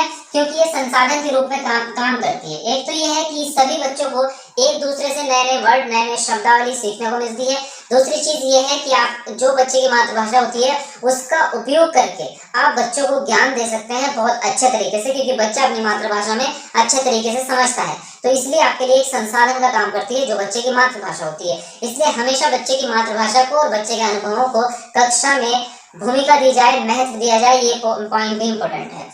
दूसरी पॉइंट आपका ये है कि जो आपकी बहुभाषिकता होती है वो बच्चे के संज्ञानात्मक विकास को बढ़ावा देती है। ये जो बच्चे बहुभाषिक होते हैं उनका संज्ञानात्मक विकास उच्च स्तर का होता है, ये भी आप याद रखेंगे। नेक्स्ट पॉइंट आपका कि बच्चे के अधिगम को बढ़ावा देती है या वृद्धि करती है। ये 3 पॉइंट याद रखो। इनके अलावा कोई चौथा पॉइंट आपको मिलता ही नहीं है। बहुत ही अच्छे पॉइंट है, यही आपको ऑप्शन में देखने को मिलेंगे। इसके अलावा एक थिंग और है, एक चीज और है यहाँ पे ट्रिक इसको सॉल्व करने की, कि जो बहुभाषिकता है वो आपकी एक पॉजिटिव चीज है, ना कि निगेटिव। तो अगर किसी भी ऑप्शन में निगेटिव वर्ड लिख दिया उसने, जैसे कि बहुभाषिकता जो है बच्चों को भाषा सीखने में जटिलताएं पैदा करती है, या बहुभाषिकता जो है वो शिक्षक को भाषा सिखाने में चुनौतीपूर्ण व्यवहार उत्पन्न करती है, ऐसा कोई वर्ड, चुनौती, जटिल, बाधा, इस प्रकार का वर्ड आ रहा है तो वो ऑप्शन आपका हो ही नहीं सकता। उसको आप हटा देंगे अलग, जो आपके पास एक बचेगा वही आपका आंसर होगा। इस तरह से भी आप इसको निकाल सकते हैं, ठीक है। नेक्स्ट पॉइंट है कि चॉम्स्की के अनुसार भाषा अर्जन करने की क्षमता जन्मजात होती है। लिख लो फटाफट से इसको, क्योंकि ये लाइन आपको जरूर मिलेगी एग्जाम में कहीं ना कहीं देखने को, और ये आपको याद रखनी है। ठीक है, बहुत इंपॉर्टेंट है। आगे चलते हैं। भाषा सीखने के उद्देश्य। एक प्रश्न आपका गारंटी से भाषा सीखने का उद्देश्य से बनेगा, दूसरा प्रश्न भाषा सीखने के आकलन से बनेगा, और दोनों का एक ही फंडा है, एक ही ट्रिक है, और एक शब्द याद रखना है, और वो शब्द है आपका भाषा प्रयोग। अगर ये वर्ड याद रख लिया तो समझ लो आपके 2 नंबर पक्के हो गए। ये आपका एक टैगवर्ड है। भाषा सीखने सिखाने का उद्देश्य, मेन उद्देश्य ये होता है कि बच्चा अपनी भाषा का प्रयोग करना सीख जाए, विभिन्न परिस्थितियों में प्रयोग करना सीख जाए, बच्चा अपनी अभिव्यक्ति कर पाए, दूसरे की बातों को समझ पाए। अब यहाँ पे क्या है, ऑप्शन में आपको ये दिखेगा विभिन्न संदर्भों में भाषा का प्रयोग करना, या फिर बच्चा अपने विचारों की अभिव्यक्ति कर सके। इसमें क्या है, इसी प्रकार से हम बात करें भाषा आकलन के उद्देश्य की, तो वो भी यही होता है कि भाषा प्रयोग की क्षमता का आकलन, ठीक है। अब यहाँ पे एक चीज देखने को ये मिलेगी आपको कि ऑप्शन इस तरह से मिलते हैं, भाषा प्रयोग का उद्देश्य क्या है। तो भाषा सीखने सिखाने के उद्देश्य में मिलेगा कि बच्चे को बोलने की क्षमता का विकास करना, बच्चे की सुनने की क्षमता का विकास करना, बच्चे की लिखने की क्षमता का विकास करना, और बच्चे की भाषा प्रयोग करने की क्षमता का विकास करना। तो आपको चुनना कौन सा है? भाषा प्रयोग वाला। क्यों? क्योंकि ये वाइड हो गया, ये आपका व्यापक कथन हो गया। क्योंकि भाई आपका लिखना सिर्फ एक कौशल है, बोलना सिर्फ एक कौशल है, लेकिन भाषा प्रयोग के अंदर तो सारे आ चुके हैं। भाषा प्रयोग करने का मतलब यही है कि लिखना भी आ गया, पढ़ना भी आ गया, सुनना बोलना सब कुछ आ चुका है भाषा प्रयोग के अंदर। तो वो एक व्यापक हो गया। तो आप जो है बड़ी चीज को चुनेंगे, भाषा प्रयोग को चुनेंगे, ठीक है। अब बात करें यहाँ पे नेक्स्ट पॉइंट की, तो भाषा आकलन के लिए पोर्टफोलियो सर्वाधिक उपयोगी होता है। तो पोर्टफोलियो जो आंकड़ा बच्चे का रखा जाता है उसी को पोर्टफोलियो कहते हैं। तो आकलन के लिए सबसे ज्यादा उपयोगी होता है पोर्टफोलियो। ऑप्शन में सिर्फ एक शब्द देखने को मिलेगा, पोर्टफोलियो, वही ऑप्शन लगा देना, इससे ज्यादा और कुछ नहीं है। अगर वीडियो पसंद आ रही है तो वीडियो को लाइक जरूर करें यार, और चैनल को सब्सक्राइब कर लो जिन लोगों ने अभी तक नहीं किया, बेल आइकन को प्रेस कर लो। चलिए फटाफट से आगे बढ़ेंगे। चलिए तो आगे बढ़ते हैं, और नेक्स्ट आपके बहुत ही इंपॉर्टेंट एक एक लाइन के पॉइंट है, और एक एक प्रश्न आपके यहाँ पे सही होते चले जाएंगे। मतलब इनसे एक एक प्रश्न आपके बनेंगे, डायरेक्टली एक एक लाइन जो है आपका एक एक नंबर पक्का कर रही है। देखिए, भाषा की कक्षा में खेल को क्यों महत्व दिया जाता है, ये आपसे प्रश्न पूछता है वो। तो यहाँ पे सीधा सीधा जवाब ये है कि खेल जो है वो अधिगम को विस्तार देते हैं या फिर भाषा विकास को विस्तार देते हैं। क्यों? क्योंकि जब बच्चा खेलेगा आपस में तो एक दूसरे से बातचीत करेगा, एक दूसरे से इंटरेक्शन करेगा, एक दूसरे की मदद करेगा, एक दूसरे की बातों को समझेगा भी, अपनी बातों को समझाएगा भी। तो क्या होता है, उससे अधिगम बढ़ता है, भाषा विकास बढ़ता है। ठीक है, नेक्स्ट आपका पॉइंट ये है कि लेखन कार्य में सर्वाधिक महत्वपूर्ण क्या होता है। तो लेखन कार्य में लिखने में जो सबसे ज्यादा इंपॉर्टेंट होता है वो होता है विचारों की अभिव्यक्ति। भाई सबसे ज्यादा इंपॉर्टेंट विचारों की अभिव्यक्ति होता है। ये प्रश्न आपको बहुत इंपॉर्टेंट है और ऑप्शन इसके इस तरह से मिलते हैं कि इसमें जो है लेखन कार्य में सबसे महत्वपूर्ण होगा। फर्स्ट ऑप्शन आपको दे देगा सुंदर लिखावट, दूसरा दे देगा वो आप अच्छी शब्दावली, तीसरा दे देगा आपको श्रुत लेख जिसको इमला बोलते हैं, चौथा ऑप्शन दे देगा विचारों की अभिव्यक्ति। तो विचारों की अभिव्यक्ति जो है वो सबसे ज्यादा इंपॉर्टेंट है। भाई आपकी लिखावट कितनी सुंदर है ये मैटर नहीं करता, बल्कि आपने उसमें कितने अच्छे विचार व्यक्त किए हैं ये मैटर करता है। आप जो है कोई भी पुस्तक पढ़ेंगे तो इसका मतलब ये नहीं कि उसकी हैंड राइटिंग कितनी अच्छी है ये देख के आप पढ़ेंगे, आप देख के ये पढ़ेंगे कि उसके अंदर कंटेंट जो है जो वो मैटर वो कितना इंपॉर्टेंट है आपका। ठीक है, तो इस चीज को आप याद रखेंगे। दूसरी, लेखन जो है एक तरह की बातचीत है। क्यों? क्योंकि लेखन के द्वारा जो है हम अपनी बातों को दूसरों तक पहुंचा पाते हैं या अपने विचारों को दूसरों तक पहुंचा पाते हैं, इसलिए एक तरह की बातचीत है। बच्चे जन्म से ही बहुभाषिक होते हैं, ये बहुत ज्यादा इंपॉर्टेंट प्रश्न है आपका। बच्चे जन्म से ही होते हैं, ऑप्शन में दे देगा एक भाषिक, द्विभाषिक, या बच्चे भाषा नहीं जानते हैं जन्म से, या फिर बहुभाषिक। तो बच्चे जन्म से ही बहुभाषिक होते हैं क्योंकि बच्चों में भाषा अर्जन की क्षमता जन्मजात होती है, ये आप सब लोग अच्छी तरह से जान चुके हैं। नेक्स्ट पॉइंट आपका कि भाषा सीखने सिखाने में सर्वाधिक महत्वपूर्ण क्या होता है। 3 पॉइंट बता रहा हूँ, 3 शब्द बता रहा हूँ, इनके अलावा चौथा कोई नहीं होता, सिर्फ इन तीनों में से ही आपको ऑप्शन मिलेगा। एक है प्रिंट समृद्ध माहौल, दूसरा है सामाजिक अंतःक्रिया, तीसरा है आपका बाल साहित्य। तीनों इंपॉर्टेंट है, तीनों में से एक ना एक जरूर आएगा ऑप्शन में और वही ऑप्शन आप जो है उसको सही लगा देंगे। ठीक है, नेक्स्ट आपका भाषा की पाठ्य पुस्तक में या पाठ्य पुस्तक का अगर निर्माण आप कर रहे हैं तो सबसे ज्यादा ध्यान किस चीज का रखा जाएगा, ये प्रश्न भी आपका बनता है। तो यहाँ पे एक वर्ड बता रहा हूँ, एक वर्ड याद रख लेना और आपका ऑप्शन ये कभी भी गलत नहीं हो सकता, ये चीज याद रखना। और वर्ड है वो विभिन्नता या विविधता, यानी कि डिफरेंशिएशन जिसको हम कहेंगे। इससे पर्यायवाची जितने भी शब्द होंगे वो सब समझ लेना और इनमें से ही कोई ना कोई शब्द आपको देखने को मिलेगा कि पाठ्य पुस्तक की विभिन्न रंगतें, विभिन्न छटाएं या विभिन्न जो है उसके शैलियां उसको कह सकते हैं या वैविध्य कह सकते हैं। मतलब इसका ये है कि इसके अंदर विविधता आपको लानी है, विविधता ही जरूरी है, विभिन्नता जरूरी है अगर आप पाठ्य पुस्तक का निर्माण कर रहे हैं। तो इनमें से एक वर्ड जरूर देखने को मिलेगा ऑप्शन में, वही ऑप्शन आपका गारंटी से राइट होगा। ठीक है, चलिए फटाफट से इसका स्क्रीनशॉट लेंगे और उसके बाद आगे बढ़ेंगे। हाँ जी, चलिए तो ज्यादा से ज्यादा शेयर जरूर करें इसको। चलिए तो चलिए भाई अब बढ़ते हैं हम एनवायरमेंटल स्टडीज की तरफ, यानी कि पर्यावरण अध्ययन की तरफ, जो कि आपका बहुत ही बेहतरीन टॉपिक है। तो अभी जो है आपके 30 नंबर पक्के कर देते हैं। चलिए फटाफट से।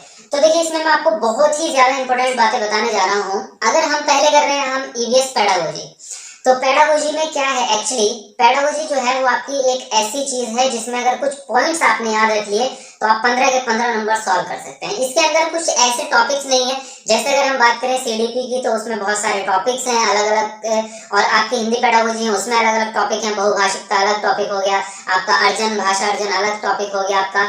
इस तरह के बहुत सारे टॉपिक्स हैं, भाषा कौशल अपने आप में एक बहुत बड़ा टॉपिक है। ऐसे टॉपिक्स ईवीएस में नहीं है, बल्कि ईवीएस एक थॉट बेस्ड आपका सब्जेक्ट है। अगर आपने समझ बना ली, और समझ में अभी आपको बता दूंगा और टैग वर्ड्स भी मैं आपको बताऊंगा, तो ये दो चीजें अगर आपकी समझ में आ गई तो 15 के 15 नंबर आपके परफेक्टली यहाँ पे कंफर्म हो जाएंगे। ठीक है, चलिए आगे बढ़ते हैं। सबसे पहली चीज तो यहाँ पे सबसे बड़ा पॉइंट ये है कि पर्यावरण अध्ययन जो है वो एक एकीकृत विषय है। एकीकृत का मतलब क्या होता है कि जिसमें बहुत सारी चीजें मिला दी गई हो, इकट्ठा कर दी गई हो। उसके आगे लिखा भी है जिसमें भूगोल, जीव विज्ञान, भौतिक विज्ञान, नागरिक शास्त्र, इतिहास आदि विषयों से विषय वस्तु ली गई है। क्योंकि इतने सारे विषयों को प्राइमरी लेवल पे पढ़ाना बहुत ही कठिन कार्य था, क्योंकि बच्चे का संज्ञानात्मक कार्य इतना हाई लेवल का उस जगह पे नहीं होता कि बच्चों को सभी सब्जेक्ट जो है आप अलग अलग तरीके से पढ़ा पाएं या अलग अलग सब्जेक्ट उसको पढ़ा पाएं। तो उन्होंने क्या किया एनसीईआरटी ने कि सभी सब्जेक्ट से थोड़ा थोड़ा कंटेंट उठाया जितनी जरूरत थी प्राइमरी लेवल के लिए, और उन्होंने उसको मिक्स करके एक सब्जेक्ट बनाया जिसका नाम रखा गया पर्यावरण अध्ययन। तो इसलिए उसको क्या कहते हैं, हम उसको जो है एकीकृत विषय हम उसको मानते हैं। ठीक है, अब यहाँ पे जो है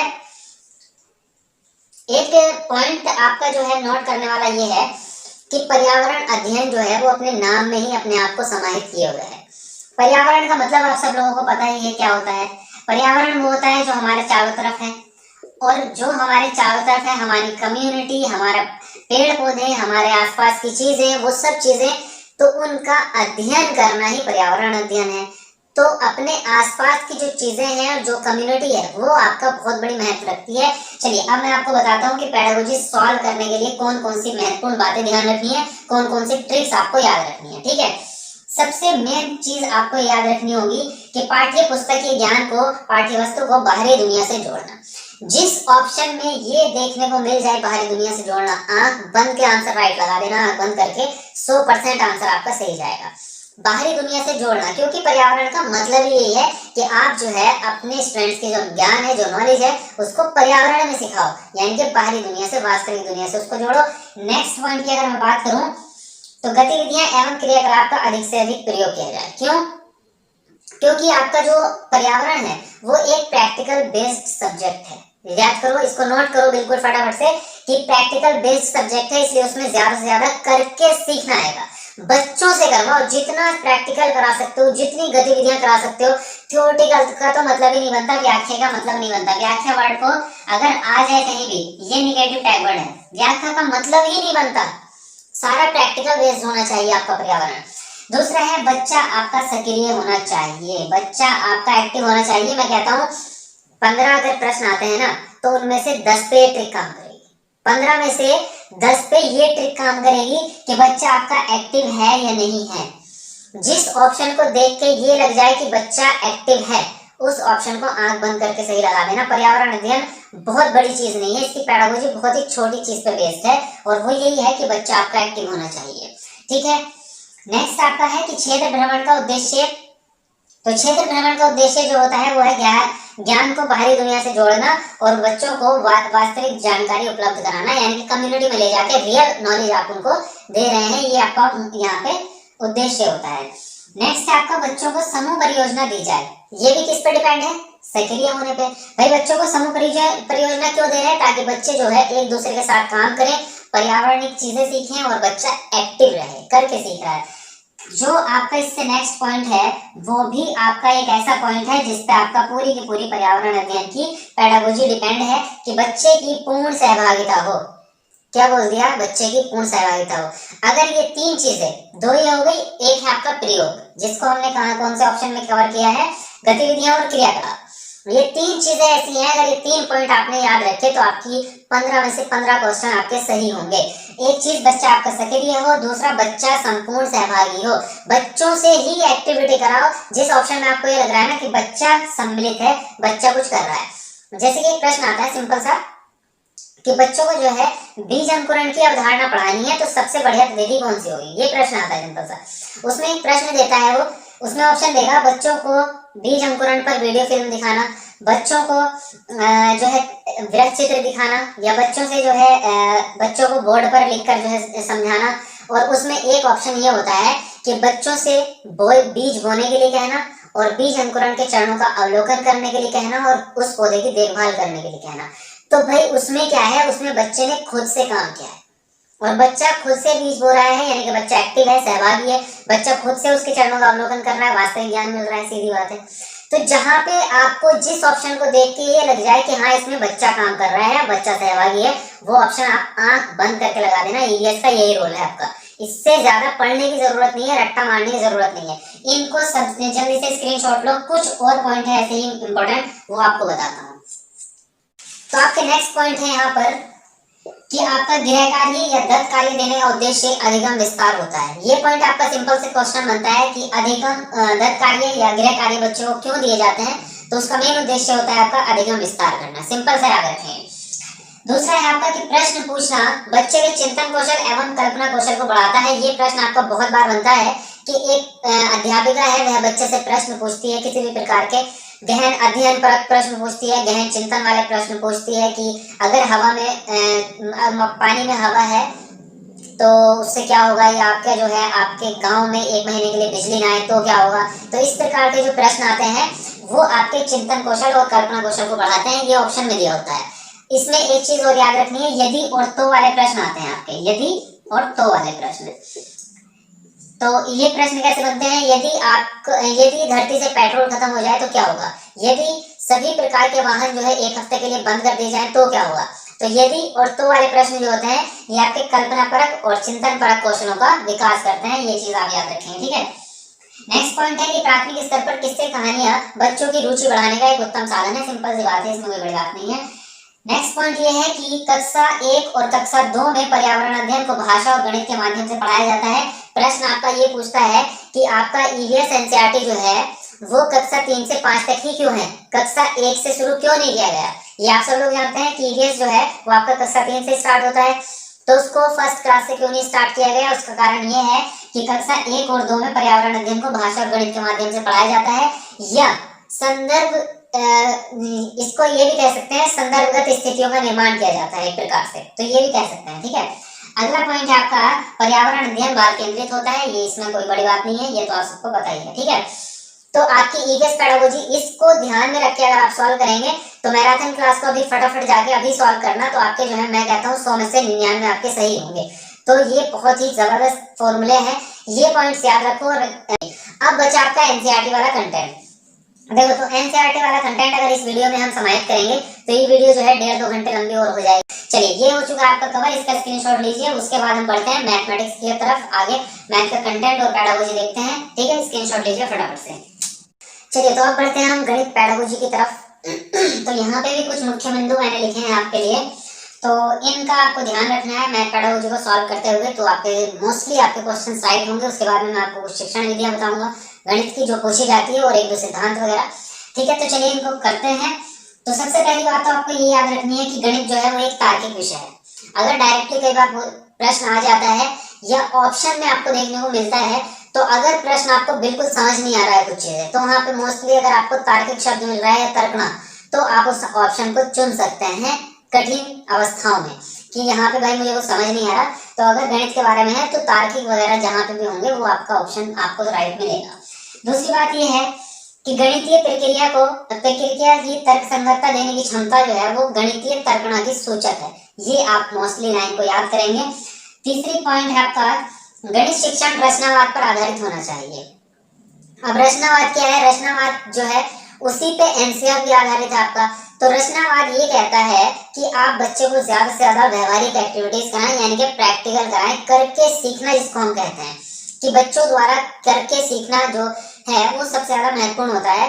तो इसमें भी यही है, जब ये रचनावाद पर आधारित है तो इसका मतलब ये है कि बच्चों को ज्यादा से ज्यादा एक्टिविटी करने का या क्वेश्चंस को सॉल्व करने का खुद से मौका दिया जाए, खुद से अवसर दिया जाए, ठीक है।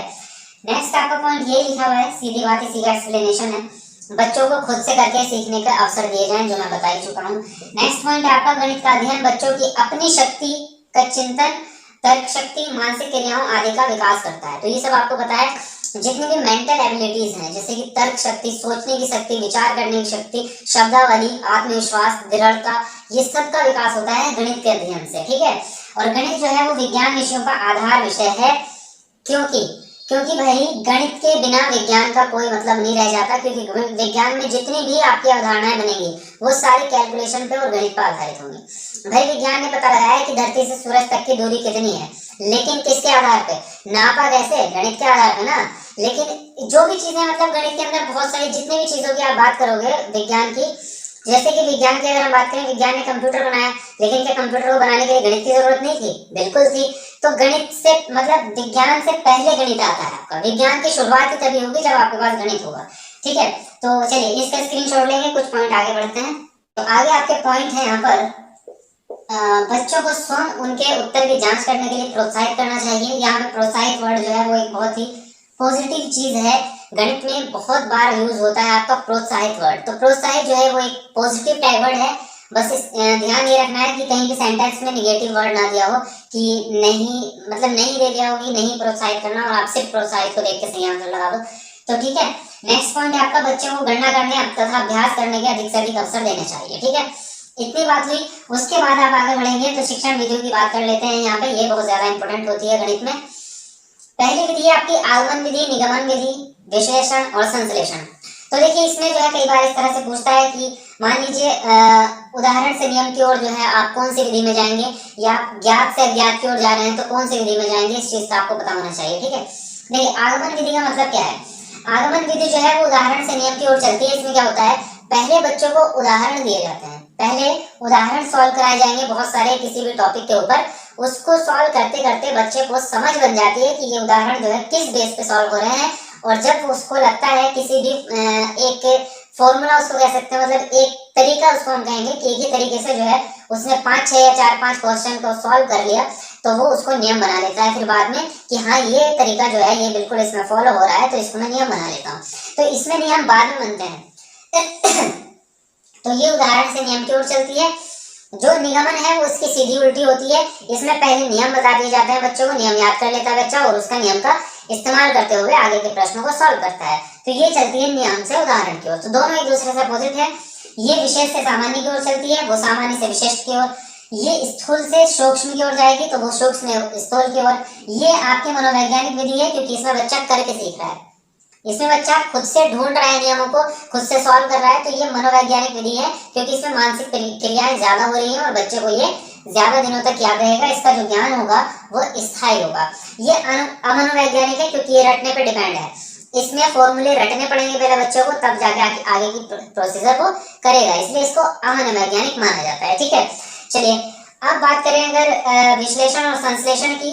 तो देखिए विश्लेषण में क्या होता है, आपका जो है बहुत सारी चीजों को आपको अलग अलग करना है, और संश्लेषण में क्या होता है, संश्लेषण में आपको इकट्ठा करना होता है। तो डिपेंड ये करता है कि संश्लेषण जो है वो जमा पे यानी कि जोड़ने पे डिपेंड है, और जो विश्लेषण है आपका वो आपका भाग पे आधारित है। तो संश्लेषण में क्या होगा, जैसे कि मान लीजिए बहुत सारी चीजें दी हैं। एक नॉर्मल सा सवाल है कि राहुल ने जो है 5 रुपए की टॉफी खरीदी, 10 रुपए का पेन खरीद लिए, 15 रुपए की एक कॉपी खरीद ली, तो उसने टोटल कितना रुपया खर्च किया। तो इसमें क्या होगा कि इसमें सभी चीजें आपको दी गई हैं और उसको आपको क्या करना होगा, उसको जोड़ के उसको आपको रिजल्ट लाना होगा। तो इसमें संश्लेषण हो रहा है।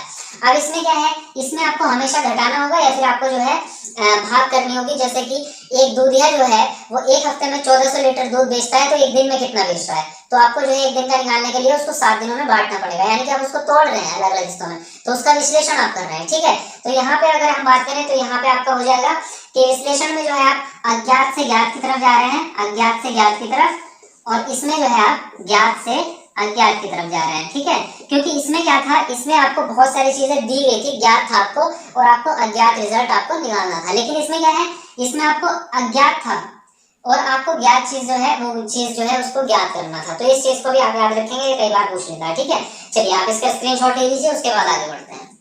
यहाँ पे जो है एक इम्पोर्टेंट चीज है जिसको हम वैन हीले का नियम कहते हैं। तो इन्होंने जो है 5 लेवल अपने सिद्धांत के अंदर दिए हैं। तो ये सब सिर्फ आपको 5 लेवल याद रखने हैं और कुछ नहीं करना है।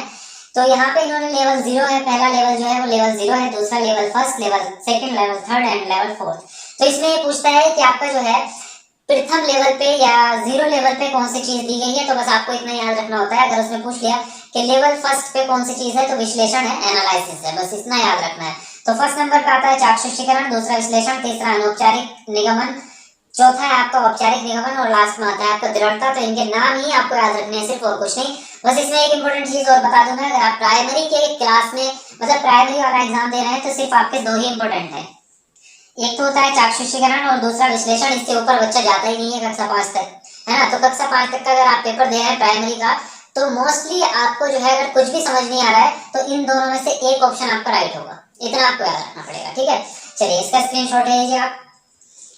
तो चलिए अब आते हैं थोड़ा सा न्यूमेरिकल की तरफ आ जाते हैं। मैथमेटिक्स का थोड़ा सा कंटेंट वाला पोर्शन में आपको कुछ टॉपिक्स पढ़ाऊंगा, ज्यादा लंबी चौड़ी बात नहीं है, बहुत इंपॉर्टेंट वाले और आसान से टॉपिक आपको समझाऊंगा यहाँ पे। बाकी तो कैलकुलेशन बेस्ड है सारा का सारा मैथमेटिक्स।